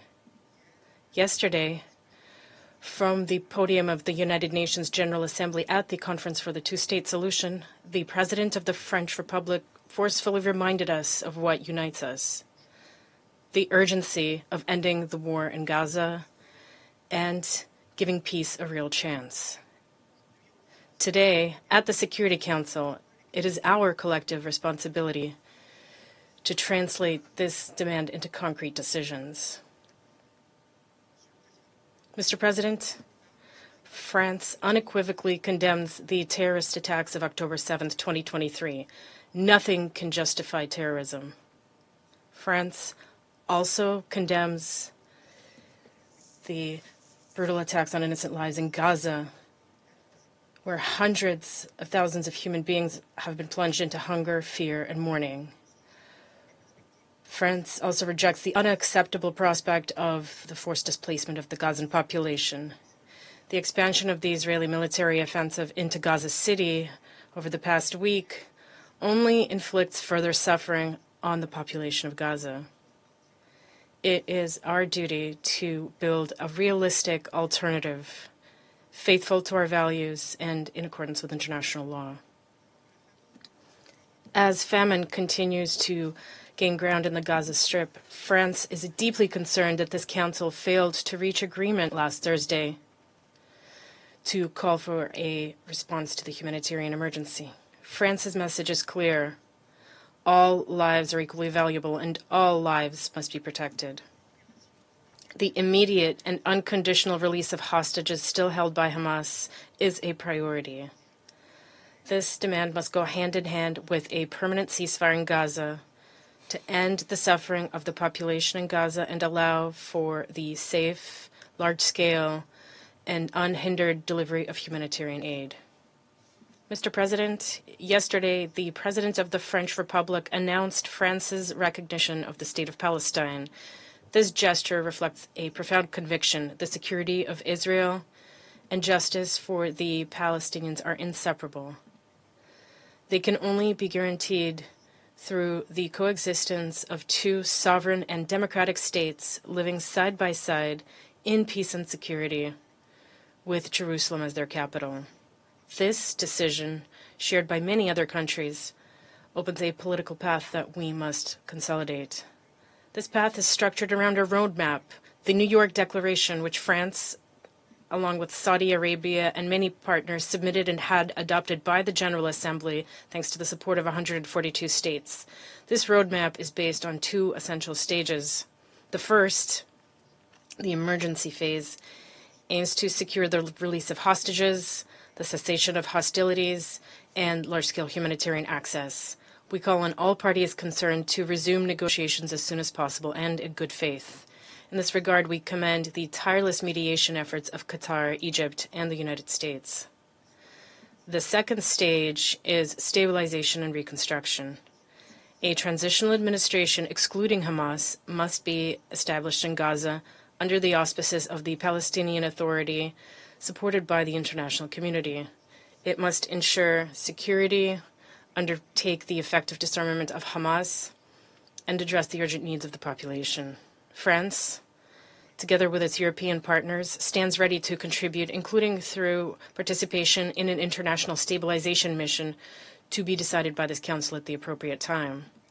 This process also requires renewed and reformed Palestinian governance, fully implementing the commitments made. It also requires clear choices from Israel in favor of negotiation and respect for international law. The European Union, along with France, will condition its future cooperation on these commitments. Mr. President, the alternative is simple. Either we preserve the possibility of two states, and with it, peace, or we allow a permanent conflict to take hold with disastrous consequences for the region and beyond. France calls on this Council to act with the determination and sense of responsibility that is incumbent upon it. History will judge our ability to seize this moment. Thank you. I thank the representative of France for the statement. I now give the floor to the representative of the United States. Thank you, Mr. President. I find it, and we find it deeply regrettable that Council members have opted to convene this high-level UN Security Council briefing on Gaza on Rosh Hashanah, the Jewish New Year, knowing full well that that decision excludes Israel. And frankly, colleagues, it's a testament to how this Council has prioritized a lot of performance over serious efforts to actually advance peace. Serious efforts that President Trump, Secretary Rubio, his team, and partners like Egypt and Qatar are engaged in right now as we speak, to end this horrific war. There have been over 80 Council meetings on this issue since October 7th. The main outcome of these meetings, unfortunately, has been to embolden Hamas, to undermine and disrupt negotiations that are aimed at freeing all of the hostages and ending the war and ending the suffering that we all want to end. Unspoken today, In the last 2 weeks alone, Israel has suffered 2 terrorist attacks in Jerusalem on September 8th and at the Allenby border crossing on September 18th. We condemn these attacks. We offer condolences to the families of those killed. We call upon other countries to join us in a clear and explicit condemnation of this violence by Hamas and its ideological allies. And extremists like the terrorists who killed 2 IDF soldiers on September 18th have shown their utter contempt for the people of Gaza. Hamas has shown its utter contempt for the people of Gaza. They struck the very border crossing through which nearly half of all aid delivered to Gaza between May and September of this year has passed. Let me say again, Hamas struck the border crossing through which half of all aid through the better part of this year has passed. No country here would willingly allow terrorists like this to threaten its people. Israel should not be expected to be any different. And of course, has the right to defend itself from groups that wish to do it harm. As Secretary of State Rubio recently said, as long as Hamas exists, there will be no peace in the Middle East. And every member here has seen evidence of how Hamas has starved hostages, has tortured them. We've heard the testimony of freed hostages and what they've endured in captivity. And sadly, some endure still. We, the United States, again demand Hamas immediately release all 48 remaining hostages and their remains, cease putting civilians in harm's way, cease sacrificing their own people for propaganda aims, that they disarm, and that they surrender. This war could end today if that happened. But Hamas refuses. While Israel has accepted the negotiators' proposals, rewarding Hamas's refusal, whether with performative conferences or one-sided Security Council resolutions, colleagues, it undermines and it delays achieving the peace we all want. Unfortunately, yesterday's conference spoke to domestic audiences, but it will prolong this tragic war in Gaza, and it will prolong the suffering. Hamas stands emboldened today after that conference. We've rewarded its obstruction. We've undermined efforts to achieve peace in both the short and the long term. Unilateral recognition statements do not alter the reality on the ground. It does not alter the fact that there is not a Palestinian state to recognize. And at this point, there is no credible Palestinian partner for peace. The Palestinian Authority leaders from Ramallah are absent from New York this week because they failed to meet their Oslo commitments. The commitments were basic, including renouncing terrorism, renouncing violence, resolving issues through direct negotiations with Israel. The Palestinian Authority has failed to clear even those low bars. And their attempts to bypass negotiations through what can only be called lawfare, including at the ICC and at the ICJ, and its pushes for unilateral recognition of statehood. This charade is disappointing. It is clearly fueled by domestic politics and has given Hamas a reward for refusing to surrender, as well as an incentive. They're now incentivized to hold on, keep holding the hostages in subhuman conditions. We call on the Council membership and the UN to change its course, to focus instead on how to prevent Hamas from ever doing this again and to how to eliminate them, on how they should free the hostages and create a framework so that Gaza can have a better future than the life, that the people of Gaza can have a better future than the life they have endured under terrorists. Secretary of State Rubio recently traveled to Israel and Qatar to address the threat posed by Hamas, to advance the immediate return of all hostages, and to ensure humanitarian aid actually reaches civilians. And the United States will continue working tirelessly towards those ends. And the Secretary was clear. The United States supports a negotiated settlement that will lead to the release of every single hostage. The President was clear today in the General Assembly to that same end. We must lead to the elimination of Hamas, and we must end the war. In the interim, the United States has worked to support the delivery of humanitarian aid to civilians in Gaza with actual meaningful results. The Gaza Humanitarian Foundation has securely delivered more than 170 million meals directly to civilians. We have also seen the increased flow of humanitarian aid, including through UN entities. However, looting and diversion is undeniable and remains serious problems that must be addressed. The UN's own data shows that approximately 85% of UN aid sent to Gaza since May 19th has been looted. Colleagues, the fighting must end so the international community can concentrate on the very hard work of building a new Gaza, one that embraces peace and coexistence and rejects terrorism and violence. I thank you. I thank the representative of the United States for the statement. I now give the floor to the representative of China.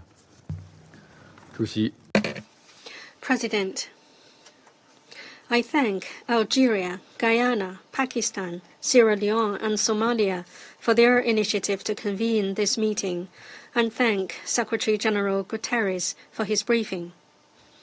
President, the Palestinian question is at the core of the Middle East issue, bearing on the Middle East's peace and stability and global peace and security. Over 7 decades or so, the Palestinian-Israeli situation has time again fallen into turmoil and even led to the outbreak of wars, shaping the evolution of the international landscape and the development of international relations. Since the start of the current Gaza conflict, the Palestinian people have been deeply mired in suffering. Lebanon, Syria, Yemen, Iran, among others, are witnessing escalating tensions, and even Qatar has come under attack. The mounting conflicts and volatility in the Middle East have worsened the global security environment, dampened the economic outlook for the world, and ran counter to the common interests of the international community.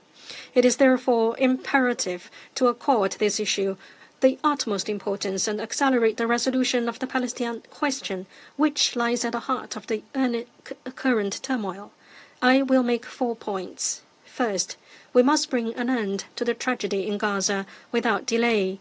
The conflicts of the past 2 years have devastated Gaza with scenes of misery and destruction everywhere, yet Israel is stepping up its military offensive, causing even greater civilian casualties and displacements.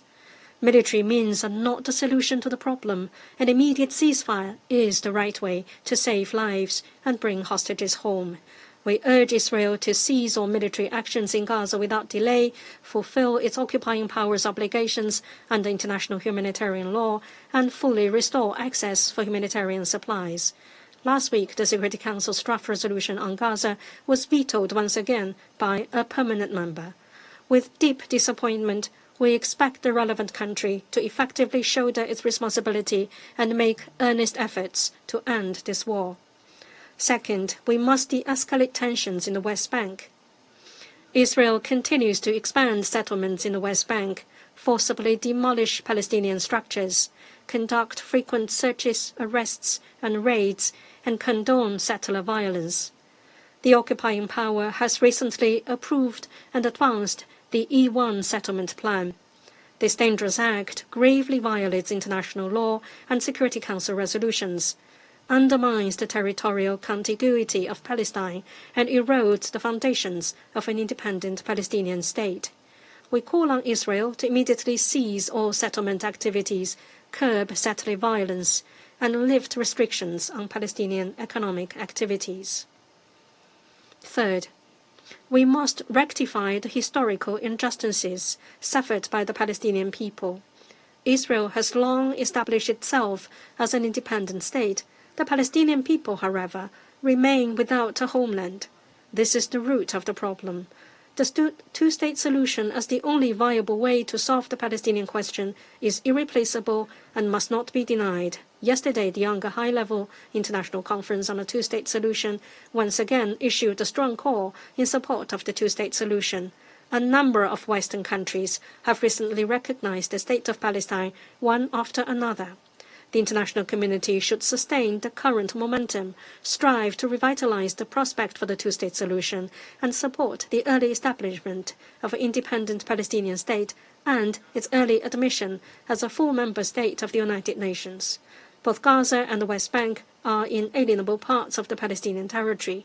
We must resolutely oppose unilateral actions that undermine the foundations of the two-state solution. Any day-after governance and reconstruction arrangements must respect the will of the Palestinian people and uphold the legitimate rights of the Palestinian nation. Fourth, we must maintain peace and stability in the Middle East. From the onset of the current Gaza conflict, there has been frequent abuse of force and military adventurism, which have triggered profound changes in the regional landscape. The Middle East is once again standing at historical crossroads: relaxation or escalation, dialogue or confrontation, peace or war. These are the choices that the regional countries and us, the international community, should make collectively. We call on all parties to effectively respect the sovereignty, security, and territorial integrity of countries in the Middle East. We call on Israel to earnestly respect the rights to survival and development of the people in the Middle East, and call on countries in the region to prioritize long-term peace and security, uphold the vision of common security, resolve differences through inclusiveness, address conflicts through dialogue, come together to shape a regional order based on equity and justice, and jointly build a future of peaceful development in the region. President, China always upholds fairness and justice on the Palestinian question and always firmly supports the just cause of the Palestinian people. Chinese President Xi Jinping has put forward in succession the Global Security Initiative and the Global Governance Initiative, contributing a Chinese plan to resolve conflicts and hotspot issues, maintain international peace and multilateralism, and enhance global governance. This also provides important guidance for addressing Middle East issues. Guided by these initiatives, China is committed to working with the international community to promote a ceasefire, alleviate the humanitarian catastrophe, implement the two-state solution, and ultimately achieve a comprehensive, just, and lasting solution to the Palestinian question, so that both Palestinians and Israelis may live in peace and happiness, and the Middle East may embrace a future of lasting peace, stability, and shared prosperity. Thank you, President. I thank the representative of China for the statement. I now give the floor to the representative of the Russian Federation. Mr. President, we thank the Secretary General for his report on the situation in the Gaza Strip. We welcome the participation in today's meeting of the foreign ministers of regional states and relevant international organizations. The crisis in Gaza, whose scale in terms of civilian casualties has surpassed any conflict in recent decades, has led to escalation throughout the entire region, with violent flare-ups in a number of neighboring countries. In this context, we understand the desire of our Middle Eastern partners to speak out on this urgent issue that directly affects each of them. Colleagues, in recent weeks, a number of major developments have taken place at the UN regarding the Middle East, clearly reflecting growing solidarity among the international community regarding the fact that what is happening in Gaza due to Israel's actions, regardless of the justifications for those actions, is unacceptable and cannot continue. Last Thursday, 14 members of the Council voted in favor of a draft resolution demanding an immediate and unconditional ceasefire, the release of all hostages held by Hamas, the lifting of the severe humanitarian blockade of Gaza, and the provision of safe and unhindered access to those in need. Unfortunately, the United States blocked that resolution, using its veto for the 7th time on this issue. A little earlier, however, the Council did manage to agree on a statement, albeit a very general one, condemning Israel's attack on the sovereign state of Qatar. The UN has so far failed to stop the bloodshed in Gaza or to compel Israel to return to the path of a two-state solution. However, over the past 2 days during the international conference at the General Assembly, important symbolic steps have been taken, with a number of countries recognizing Palestinian statehood. This is a belated but extremely important signal to Israel's military and political leadership, a signal that justice for the Palestinian people must be restored. Sadly, it took nearly 2 years of Israeli operations in Gaza and over 65,000 civilian Palestinian deaths for this to happen. Recognition of the Palestinian state is not a favor to Ramallah.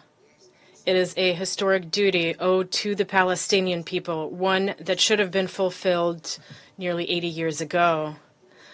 Russia has been calling for this for decades. Let me remind you that the USSR recognized the state of Palestine back in 1988. Israel, however, not only remains deaf to the appeals of the international community, but, encouraged by its American allies, responds with threats, claiming that the wave of new recognitions of Palestinian statehood is allegedly a reward to Hamas for the October 7th terrorist attack. In West Jerusalem, there is open talk of formally annexing the West Bank following the high-level week. That is why a clear signal must be sent now that such steps are unacceptable. We must certainly not give in to any threats of retaliatory measures. As the Secretary General said, only our actions can put an end to what is happening.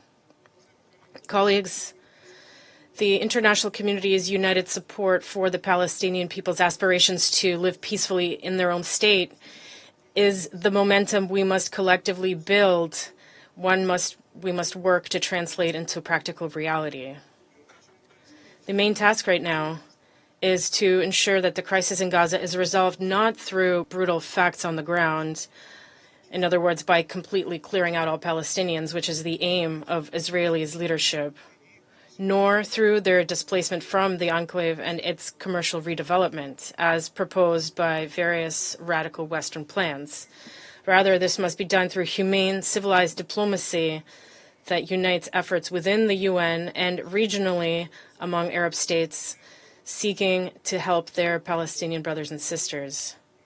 Palestinians are not the object of social experiments. They are a people with the same right to sovereign existence and development as our own nations.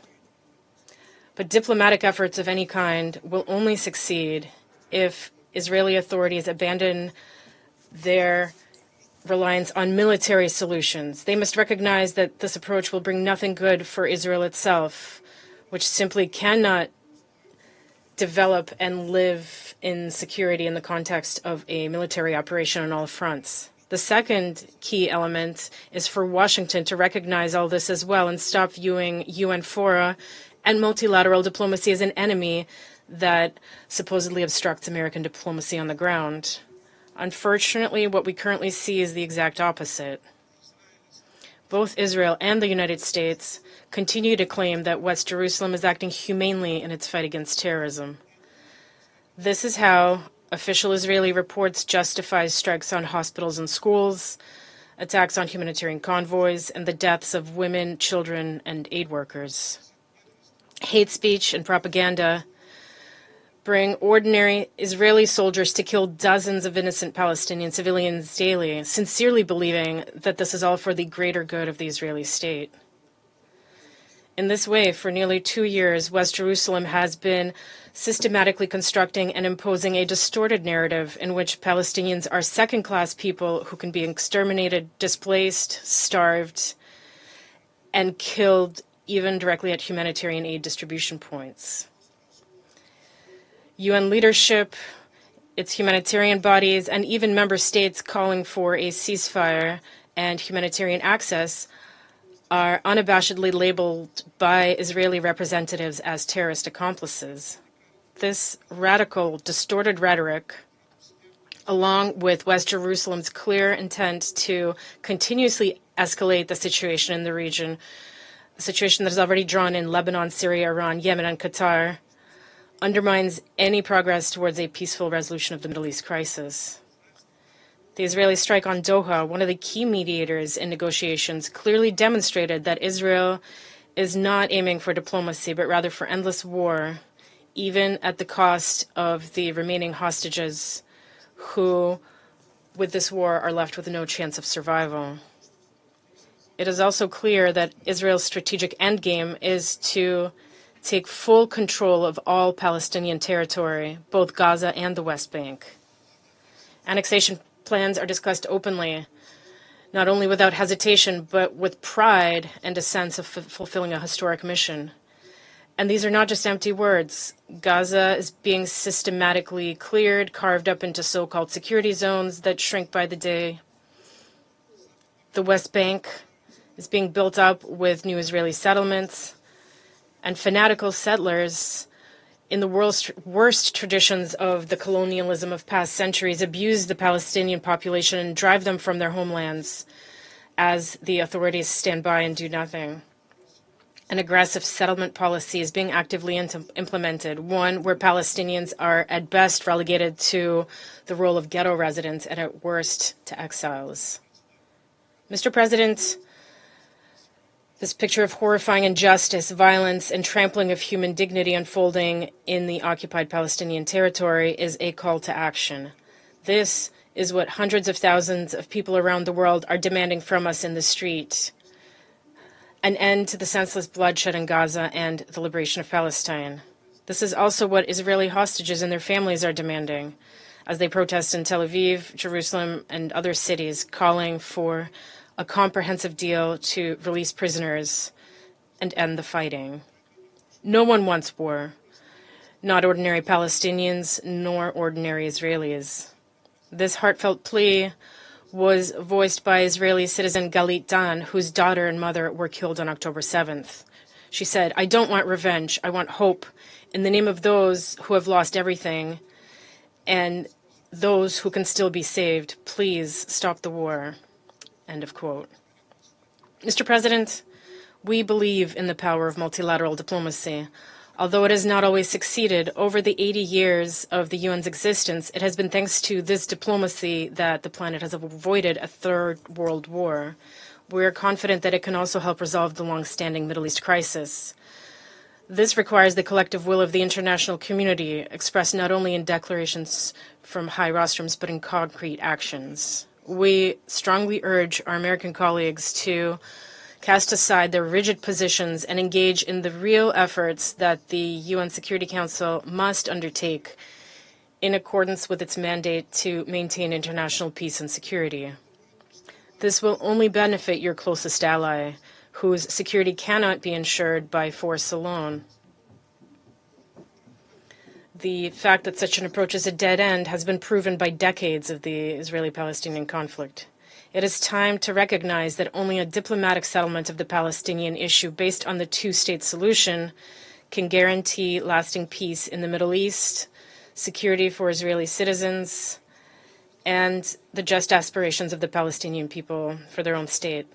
Otherwise, endless and senseless bloodshed will continue, claiming ever more civilian lives, sowing discord between new generations of Arabs and Israelis, and destroying any prospects that they might one day coexist peacefully and develop freely. This must not be allowed. We trust that other reasonable members of the international community share this view.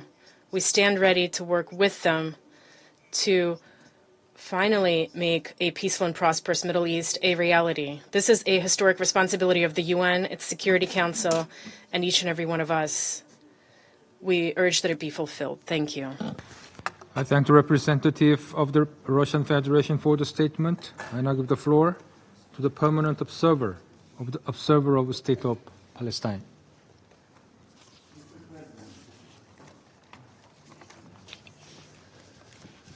Allow me at the outset to thank the Korean presidency of the Security Council for convening this important meeting, and to thank the OIC countries, members of the Council, for requesting this meeting to highlight the horrific situation in Gaza as world leaders meet here in New York. I also want to thank the high-level representatives participating in this meeting. Allow me to also thank Secretary General Guterres for his relentless efforts and his very moving and inspiring statements in these past 2 days and through him, we wish to extend Palestine's gratitude to the entire United Nations and its personnel on the ground, with remembrance of those who were killed while trying to save lives in the midst of this genocide. Mr. President, we just adopted a declaration on protection of humanitarian personnel on the North Lawn Sunday afternoon. This Council has adopted resolutions on protection of civilians, including children and women and humanitarians and journalists. In Gaza, not only do they not benefit from protection, they are primary targets of the Israeli onslaught. Mr. President, the Palestinian people have suffered from the denial of their existence for decades. Now they are being confronted yet again with an attempt to destroy our nation altogether.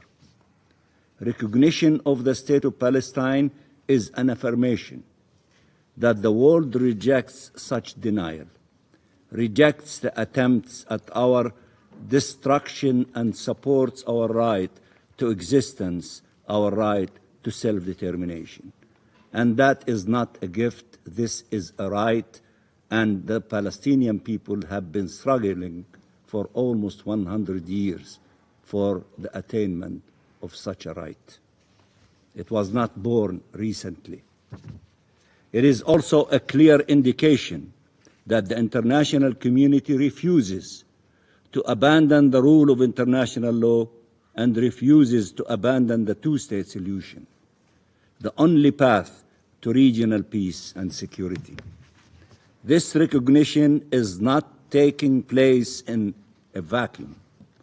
It is an integral part of the international mobilization to end this horrific war and move towards peace. The New York Declaration adopted in the General Assembly by the historic high-level international conference co-chaired by Saudi Arabia and France charts a clear path to the independence and sovereignty of the State of Palestine, living side by side in peace and security with Israel based on the relevant UN resolutions. And while all eyes were turned towards New York yesterday, as President Macron took to the podium to announce the historic decision to recognize the State of Palestine alongside other countries, including the United Kingdom, all minds and hearts were turned towards Gaza. Ending the genocide in Gaza is the utmost priority, one that can suffer no delay, one that requires resolute action. Only an immediate ceasefire can save lives, the lives of 2 million Palestinians, children, women, and men, the lives of 20 Israeli hostages. The slaughter must stop. The destruction must stop. The occupation-made famine must be brought to an end without delay. Israel must fully withdraw its forces, and the Palestinian people should have freedom and dignity. We support the mediation efforts by the US, Egypt, and Qatar, and condemn yet again the Israeli strike on the territory of Qatar, a key mediator as it was convening a meeting to advance a ceasefire agreement, and this never-ending regional escalation.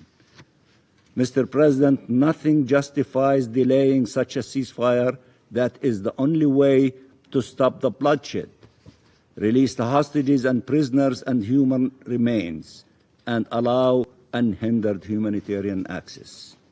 We need decisive actions to deter the prolongation and escalation of this war, and we thank the countries who have undertaken such measures.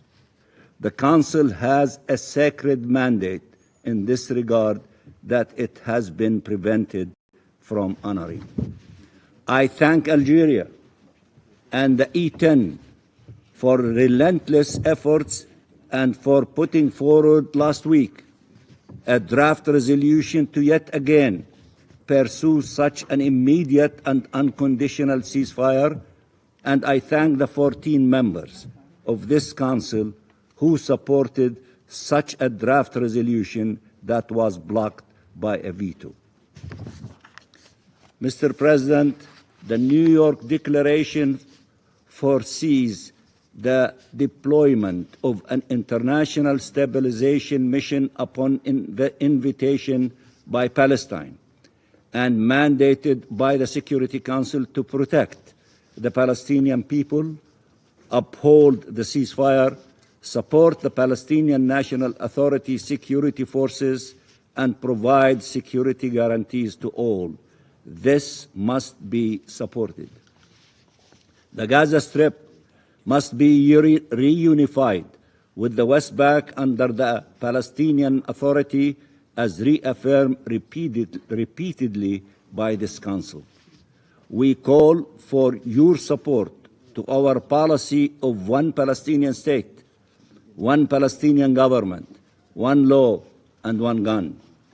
The Arab OIC reconstruction plan must be implemented without delay. Our people urgently need recovery, need food, water, medicine, and care, need shelter, need healing. We are ready to work with the international community, with the United Nations, leading humanitarian efforts, including UNRWA, to make this happen. We are ready to work with the U.S. administration.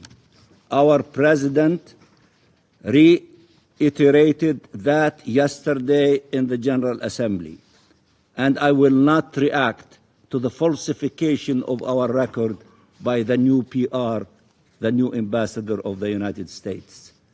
We will work with this administration, with Saudi Arabia and regional actors, France and international partners, and the members of this Council to advance these goals for peace.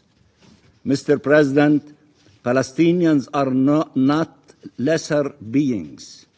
We are entitled to life and liberty and dignity.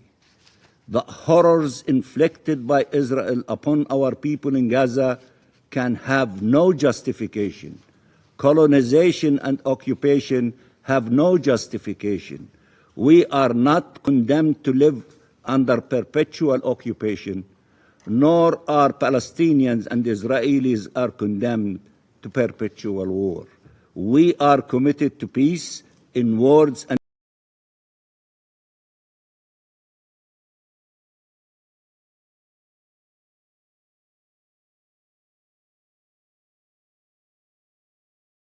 it is not only one-way street. No genocide, no dispossession, no forcible displacement, no colonization, no annexation, no occupation. A change in long overdue and sea change we are seeing across the world in support of Palestinian self-determination and independence, in support of peace and security, must lead to a fundamental change on the ground. Save Gaza, save Palestine, save peace. Thank you, Mr. President. I thank the permanent observer of the Observer State of Palestine for the statement. I now give the floor to His Excellency Mr. Jonas Gahr Støre, Prime Minister of Norway. Thank you, Mr. President. I have requested to speak in order to make three essential points about the horror that we are witnessing in Palestine. So let me address them. First, we join others in expressing our deepest concern about Israel's expanded military campaign ongoing in Gaza as we meet. We reiterate our call for an immediate ceasefire, drastically improved humanitarian access, and the unconditional release of remaining hostages. Second, while this crisis requires immediate action, it is just as important to lay the foundations now for the day after the war and for the end to the conflict. As the conference yesterday made clear, the overwhelming majority of member states of the United Nations consider the two-state solution the only credible basis for peace in the Middle East. Peace for Israelis and peace for Palestinians. Mr. President, my capital city, Oslo, is in many ways synonymous with those efforts thanks to the Oslo Accords that created the Palestinian Authority back in 1993. Ever since, my country has worked towards one goal: peace, security and dignity for the Palestinians and the Israelis, living side by side in two sovereign states enjoying the rights and obligations that follow from the Charter of the United Nations. Norway recognized the State of Palestine in May last year. That was a hand to those on both sides who seek peaceful solution. And I need to say on behalf of those who recognized Palestine yesterday, doing so is turning the back on terror. It is turning the back on Hamas. It is taking the voice away from them and handing it to the peaceful part of the Palestinian overwhelming majority who want to live with rights and obligation under the Charter. Our decision reflected a realization that the old approach, waiting for a negotiated outcome before we recognize, was no longer a feasible option. One party simply refused to engage and to veto progress, and we cannot live with that. So let this be clear: a Palestinian state has been part of the vision for decades. Today we are far from realizing it on the ground. But the international support for and recognition of the State of Palestine is gaining momentum. The majority is growing. And I commend France and Saudi Arabia for arranging the historic session in the General Assembly yesterday. This week, 2 additional permanent members of the Security Council declared it is time.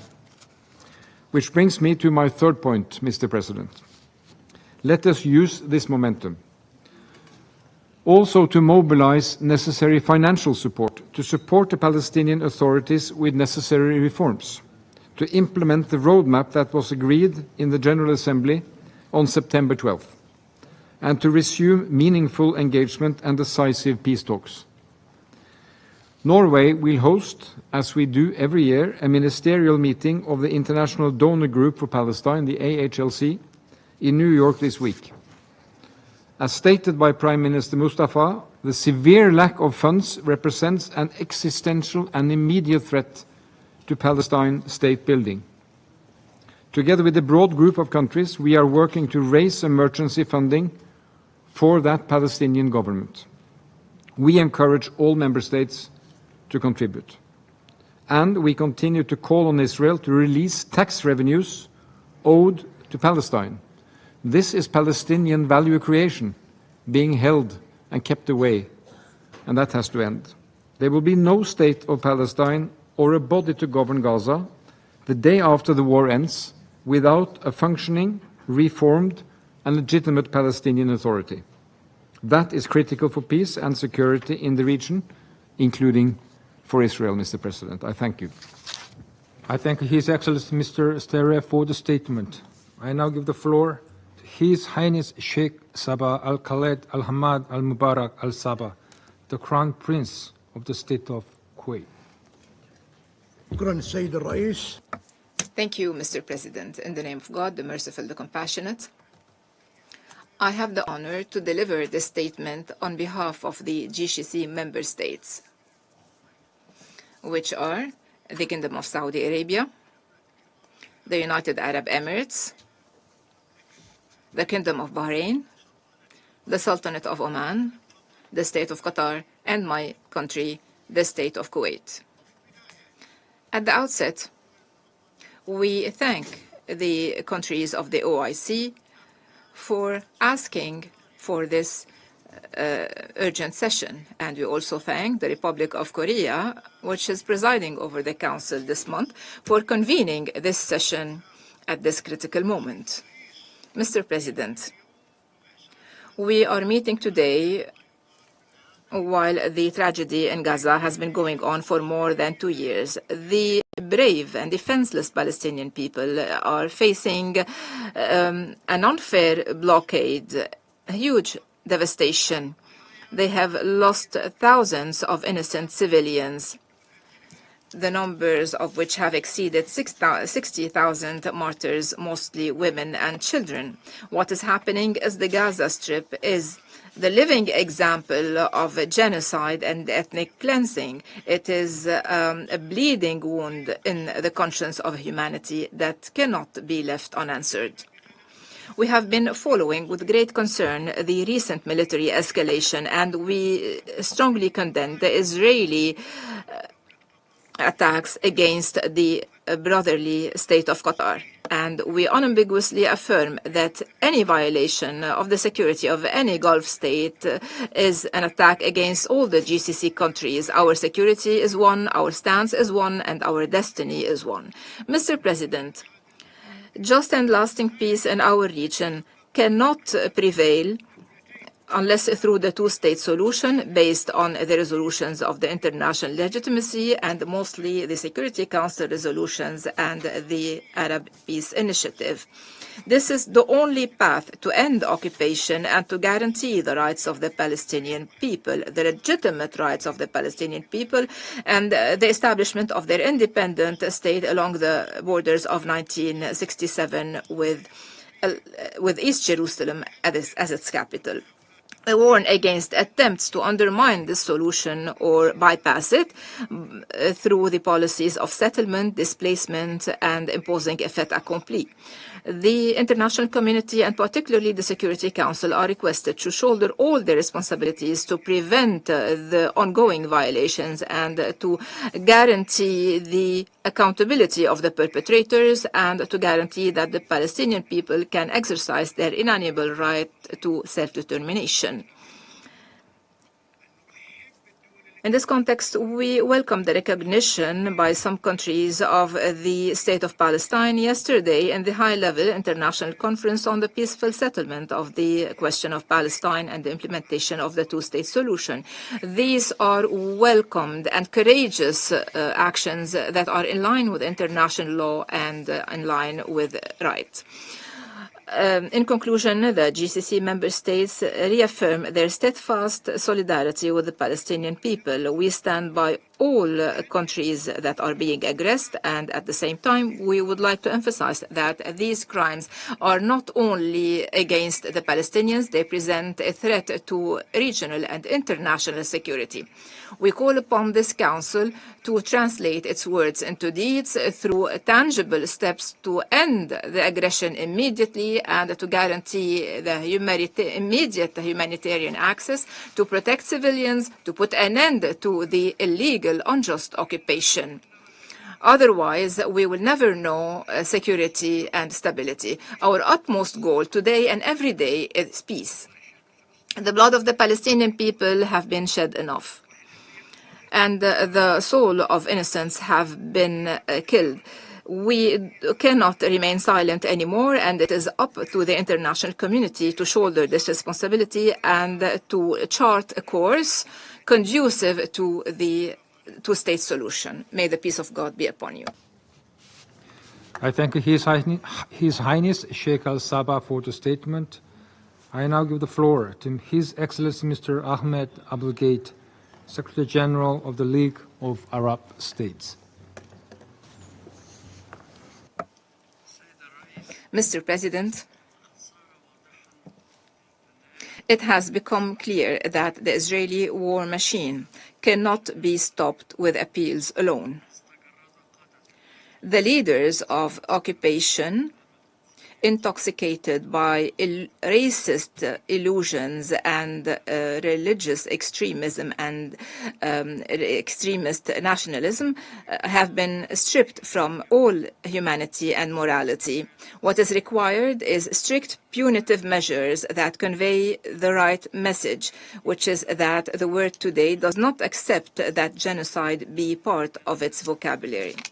We deeply regret the failure of this Council, time and again, and most recently, a few days ago, to put an end to the genocidal war waged by Israel on Gaza. This war that has lost even its military logic, if it ever had such a logic. The use by a permanent member of the Security Council of the veto right for the sixth time to prevent the adoption of a resolution that puts an immediate end to war emboldens the leaders of the occupation to continue perpetrating crimes and horrors indefinitely. What Gaza is witnessing is unprecedented in its barbarity and brutality. But its objectives are now clear. The goal is to erase the Palestinian community from existence and to displace the population outside the Strip after rendering the place uninhabitable. I say clearly that yielding to this plan, to this brutal and insane plan, deprives this Council of much of its legitimacy. It undermines its role in preserving international peace and security. What is happening in Gaza will not remain confined in Gaza, and the plan carried out by Israel relentlessly to reoccupy the Gaza Strip and to displace its inhabitants will destabilize security in the entire region. It will expand the circle of conflict, and it will create ongoing hotspots of tension and violence. It is time for this Council to make the right decision, morally and practically, to end this war that has entered the realm of madness and which has no logic anymore except blind revenge against 2 million Palestinians, most of whom are women and children. Let us end this war today. Let us start immediately to rebuild Gaza. Let us return the children of Gaza who have been out of school for 2 years. Let us return them to their deserved childhood. These words are quoted from the Foreign Minister of the UK. Let us return this cause to its true path, which is the two-state solution that has no alternative in order to establish a lasting peace and to end the cycles of violence. Violence will recur inevitably in the future if the logic of blind revenge prevails, a revenge that is racially motivated. We say loudly, Mr. President, enough. End the bloodshed and the killing that have stained our collective humanity. This is the responsibility of this Council before history. Thank you. I thank His Excellency Mr. Abulgate for the statement. I now give the floor to Her Excellency Ms. Kaja Kallas, High Representative of the European Union for Foreign Affairs and Security Policy and Vice President of the European Commission. Dear President, Excellencies, if a military solution were possible in Gaza, Israel's war on Hamas would already be over and the hostages would have been released. Instead, the war continues and the famine has set in, a famine that was avoidable had aid been let in. We have a collective responsibility to change this situation. And so I repeat here the calls for an immediate ceasefire, the release of all hostages and humanitarian aid into Gaza at scale. Europe has been the most active global actor in Gaza. We are the largest humanitarian donor. We have helped the Palestinians more than any other. We negotiated with the Israeli government a humanitarian understanding with specific benchmarks. Since then, more trucks have entered Gaza, more aid was delivered, the Jordanian and Egyptian routes were reopened, and repairs to critical infrastructure were carried out. In August, a ship carrying 1,200 tons of aid departed from Limassol, Cyprus. Further shipments will continue. But we all know it's not enough. That is why the European Union is pulling other levers to try and push the Israeli government to change its course of action. We recently proposed sanctions on extremist ministers in the Israeli government, sanctions on violent settlers in the West Bank and entities supporting their impunity, additional sanctions on Hamas terrorists, and the suspension of trade concessions with Israel. This is a message to current Israeli government: change course and address the humanitarian suffering. In addition, another fundamental question hangs over us: how to square Israel's legitimate right to live in safety and security with the future Palestinian state. We have always believed that there is one answer: two states side by side. As we saw during yesterday's conference, the weight of the world is behind the two-state solution. The European Union has worked hard to make this possible. The European Union is also the leading supporter of the Palestinian Authority. We will provide €1.6 billion over the next 3 years. We also kept Palestinian institutions functioning during this war, including education. We have now launched a forum to finance the future for the Palestinian people, the Palestine Donor Forum. And the Global Alliance remains the best mechanism for the discussions on how to turn commitments into actions. There must be a turning point in this war, and it cannot be in the expense of either the viability of a Palestinian state or the legitimate concerns of Israel. We have the power to change the course of this conflict, to see the release of remaining hostages, to prevent further civilian suffering, and see an end to this war. Thank you. Her Excellency Ms. Kallas for the statement. I now give the floor to His Excellency Mr. Nu Ilmaz, Deputy Minister for Foreign Affairs of Turkey. Thank you, Mr. President. I am delivering this statement on behalf of Foreign Minister Hakan Fidan. Mr. President, I have the honor to deliver this statement on behalf of the member states belonging to the Organization of Islamic Cooperation in my capacity as the chair of the group. Mr. President, let me express our appreciation to you for convening this meeting, which is taking place at a very auspicious occasion of the 80th annual session of the UN General Assembly. There is no doubt that the unprecedented crisis and the catastrophic humanitarian situation in the Gaza Strip and the rest of the occupied Palestinian territory, including Al-Quds al-Sharif, has further deteriorated with the continued Israeli onslaught against Palestinian people. Prior to the recent official confirmation of the Israeli genocide in the occupied Palestinian territory by the United Nations Independent International Commission of Inquiry, the OIC group has also decried the unprecedented humanitarian consequences of the long-drawn Israeli military onslaught in Gaza and elsewhere in the occupied Palestinian territory. It has also invited the attention of this hallowed council to the dangerous escalation of the war crimes and crimes against humanity perpetrated by the Israeli occupying power against the Palestinian people through the systematic targeting of civilians and civilian infrastructure, including the siege on, disruption of, and attack on food supply chains, water and medical facilities, among others. We note that the actions of the Israeli occupying power amount to ethnic cleansing, illegal blockade, the use of starvation as a weapon of war, and colonial settlement and apartheid policies, acts of settler colonialism and terrorism.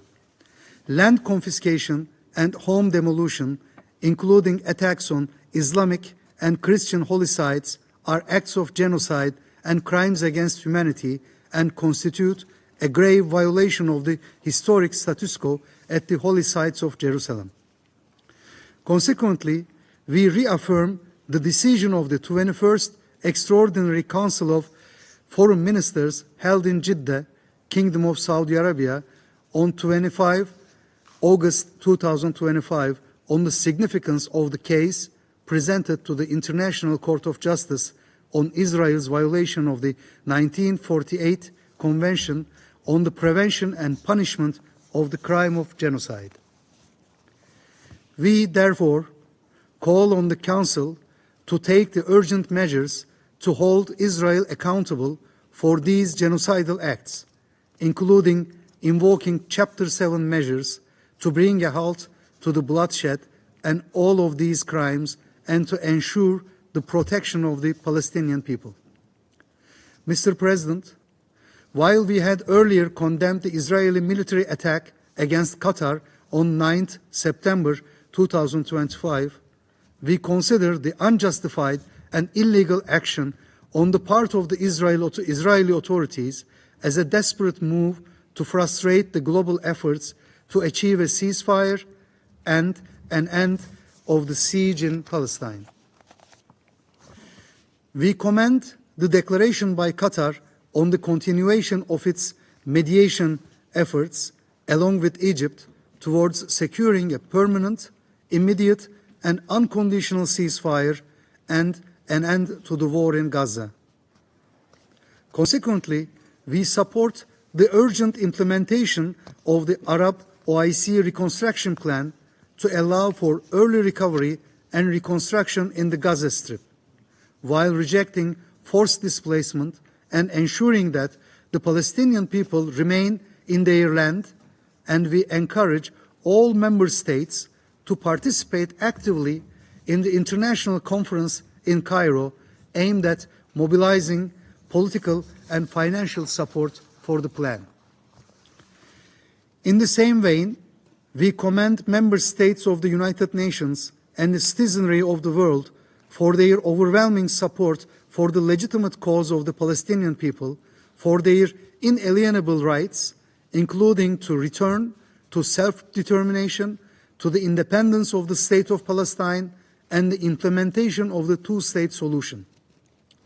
To this end, we hail the recent adoption of the New York Declaration on the peaceful settlement of the question of Palestine and the implementation of the two-state solution through an overwhelming vote at the General Assembly on 12 September 2025, and commend actions by many states towards the recognition of the State of Palestine and bringing an end to this illegal occupation and ensuring the realization of the inalienable rights of the Palestinian people and the achievement of a just and lasting solution.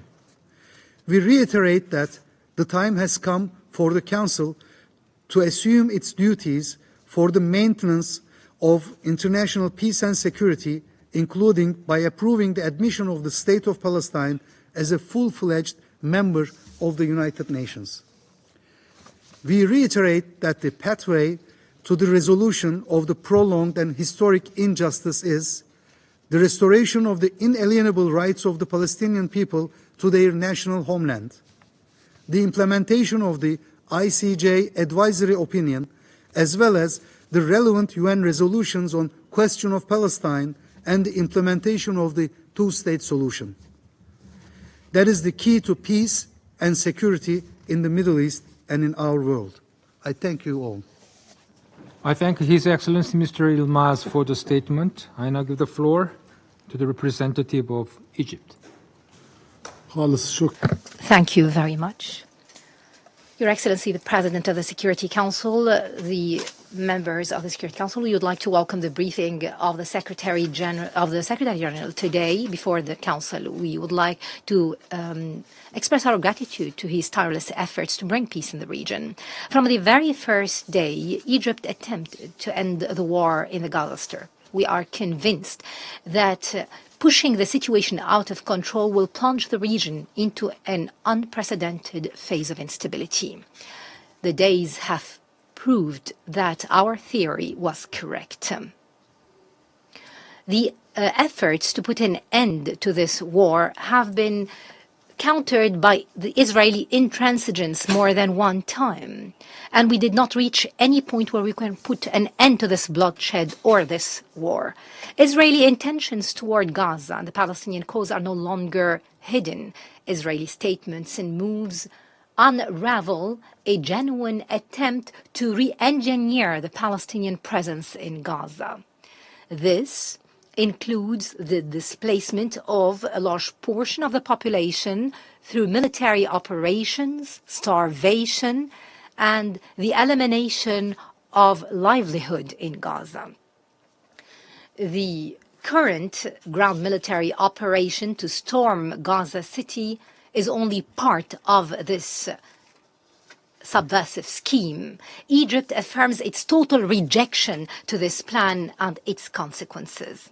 Such measures lack any legal or moral basis. It threatens the peace that has existed for almost 5 decades in a way unimaginable as to its effects on all the countries of the region. Mr. President, the humanitarian situation in the Gaza Strip has reached catastrophic stages. This is due to the numerous obstacles placed by Israel to impede the entry of aid, impede the work of UNRWA and other UN and humanitarian organizations working inside the Strip. These measures led to an unprecedented tragic situation.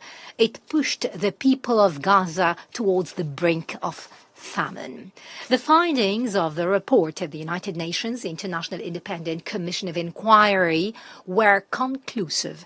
It confirmed that Israel committed genocide. They proved that its material and moral elements against civilians were definitely committed in the Gaza Strip. In the face of such catastrophic situation, Egypt adopted great wisdom. It was not dragged into any narratives or arguments or towards paths that would lead to further escalation or deterioration. Instead, it tried to avoid any provocation because we were certain that the ceasefire is the first step required to launch a political pathway that would diffuse the crisis. It will allow the beginning of serious discussions on the future of Gaza and the future of the entire Palestinian cause.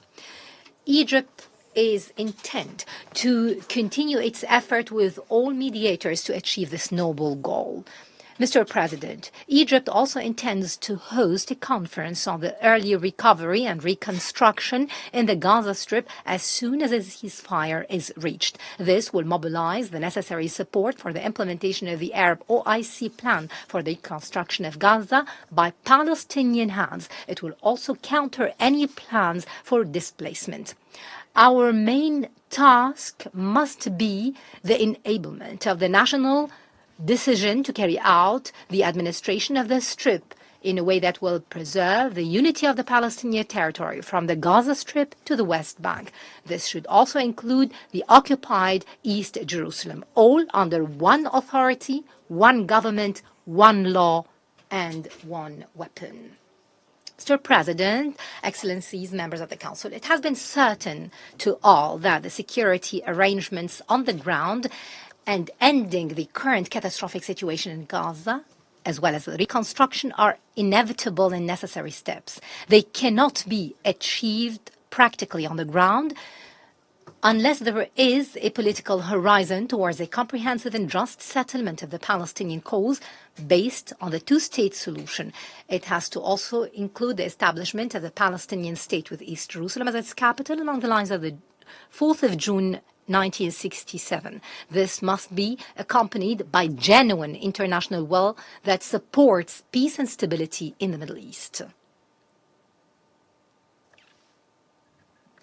I now give the floor to Her Excellency Mrs. Mariam bint Ali bin Nasser Al Misnad, Minister of State for International Cooperation of Qatar.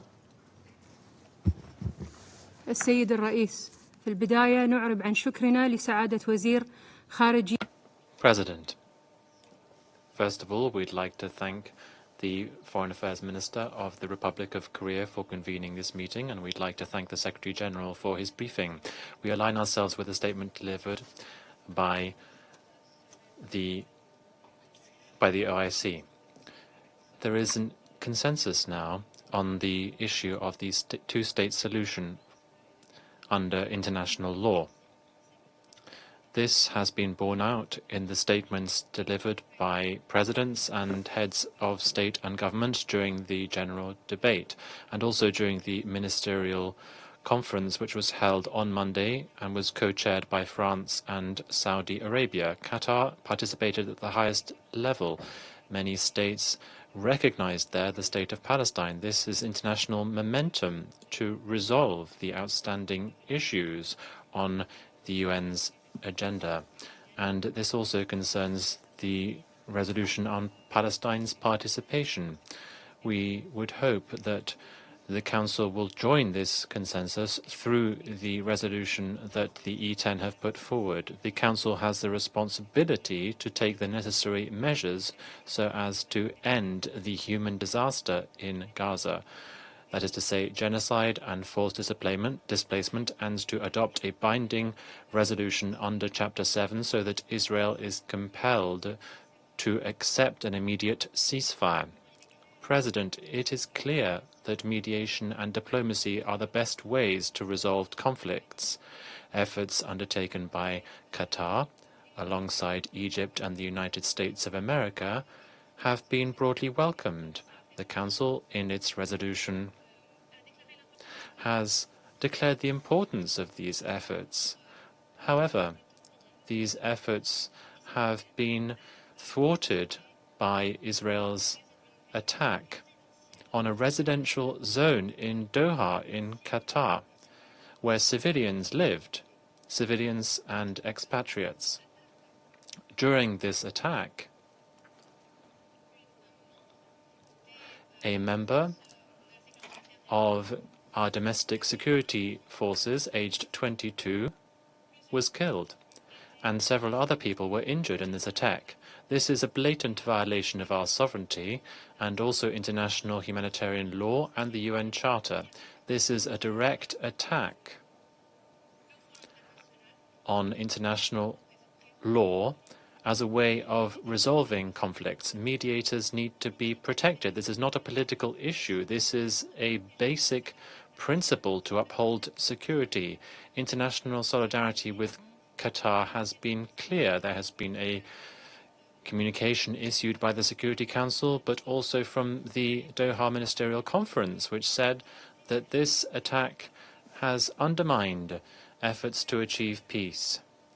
Israel is violating IHL in Palestinian territories, and systematically. Starvation has been used as a weapon. Hospitals and schools have also been targeted. There is also the threat to illegally annex the West Bank. There are also attacks on places of worship. These are all major violations of international law and a threat to the two-state solution. In addition, we are seeing further measures taken by Israel in Syria and Lebanon. This undermines security and is in danger of escalating the conflict. It is therefore this Council's responsibility to maintain peace and security, because peace will only be achieved in the Middle East if the Arab Peace Initiative is respected, as well as the relevant resolutions of this Council.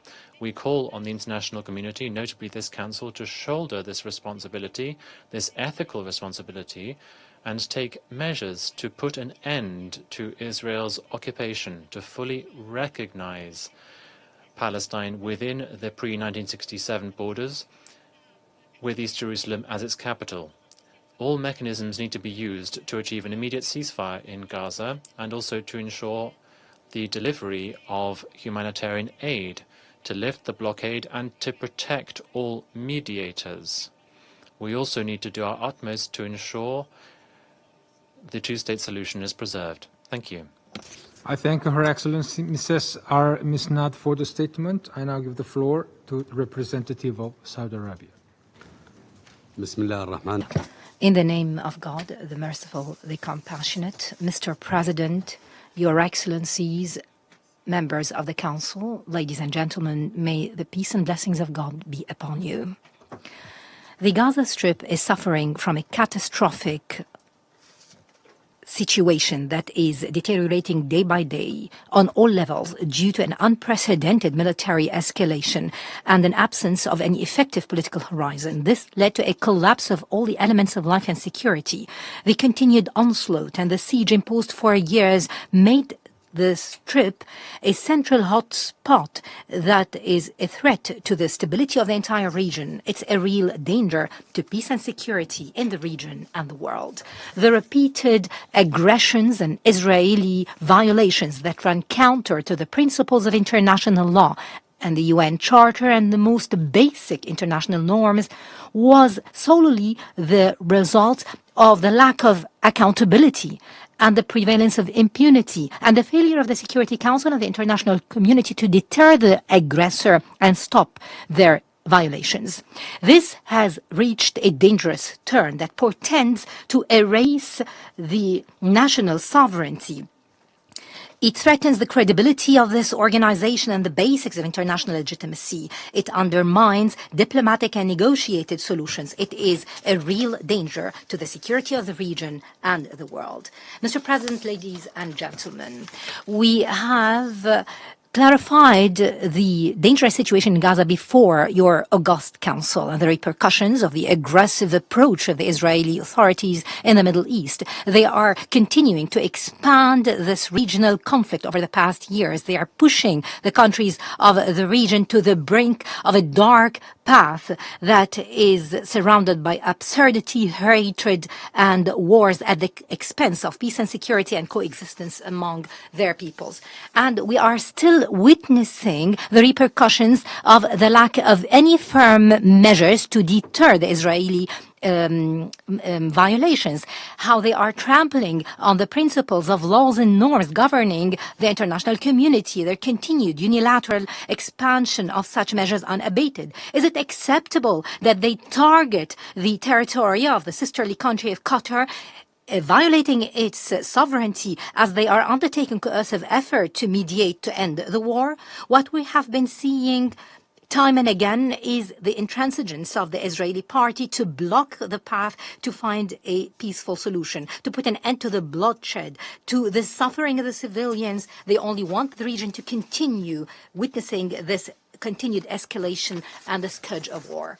Before this truth, we reiterate our calls that this Council must shoulder its responsibilities for which it was established. We have to invoke the international deterrent measures of accountability against this Israeli behavior to maintain regional and international peace and security and ensure the credibility of this international regime and its legitimacy. The serious and immediate international move is a necessity that cannot be delayed. We have to put an end to this aggression and this siege. We have to pave the way for comprehensive and just peace.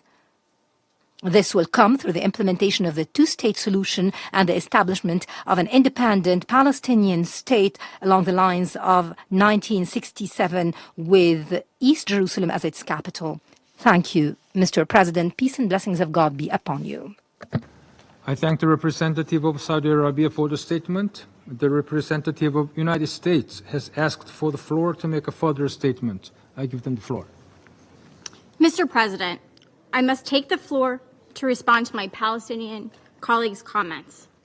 As Ambassador Waltz noted, the Palestinian Authority has failed to meet its own Oslo commitments to renounce terrorism and violence and to resolve issues through direct negotiations with Israel.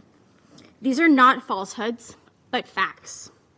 We call on the Palestinian Authority to halt its pushes for the unilateral recognition of statehood. Instead, they must focus on actions that will not empower Hamas, but rather create a better future for the people of Palestine. We reiterate again that all hostages, living and deceased, must be released immediately. Thank you. Representative of the United States. There are no more names inscribed on the list of the speakers. The meeting is adjourned.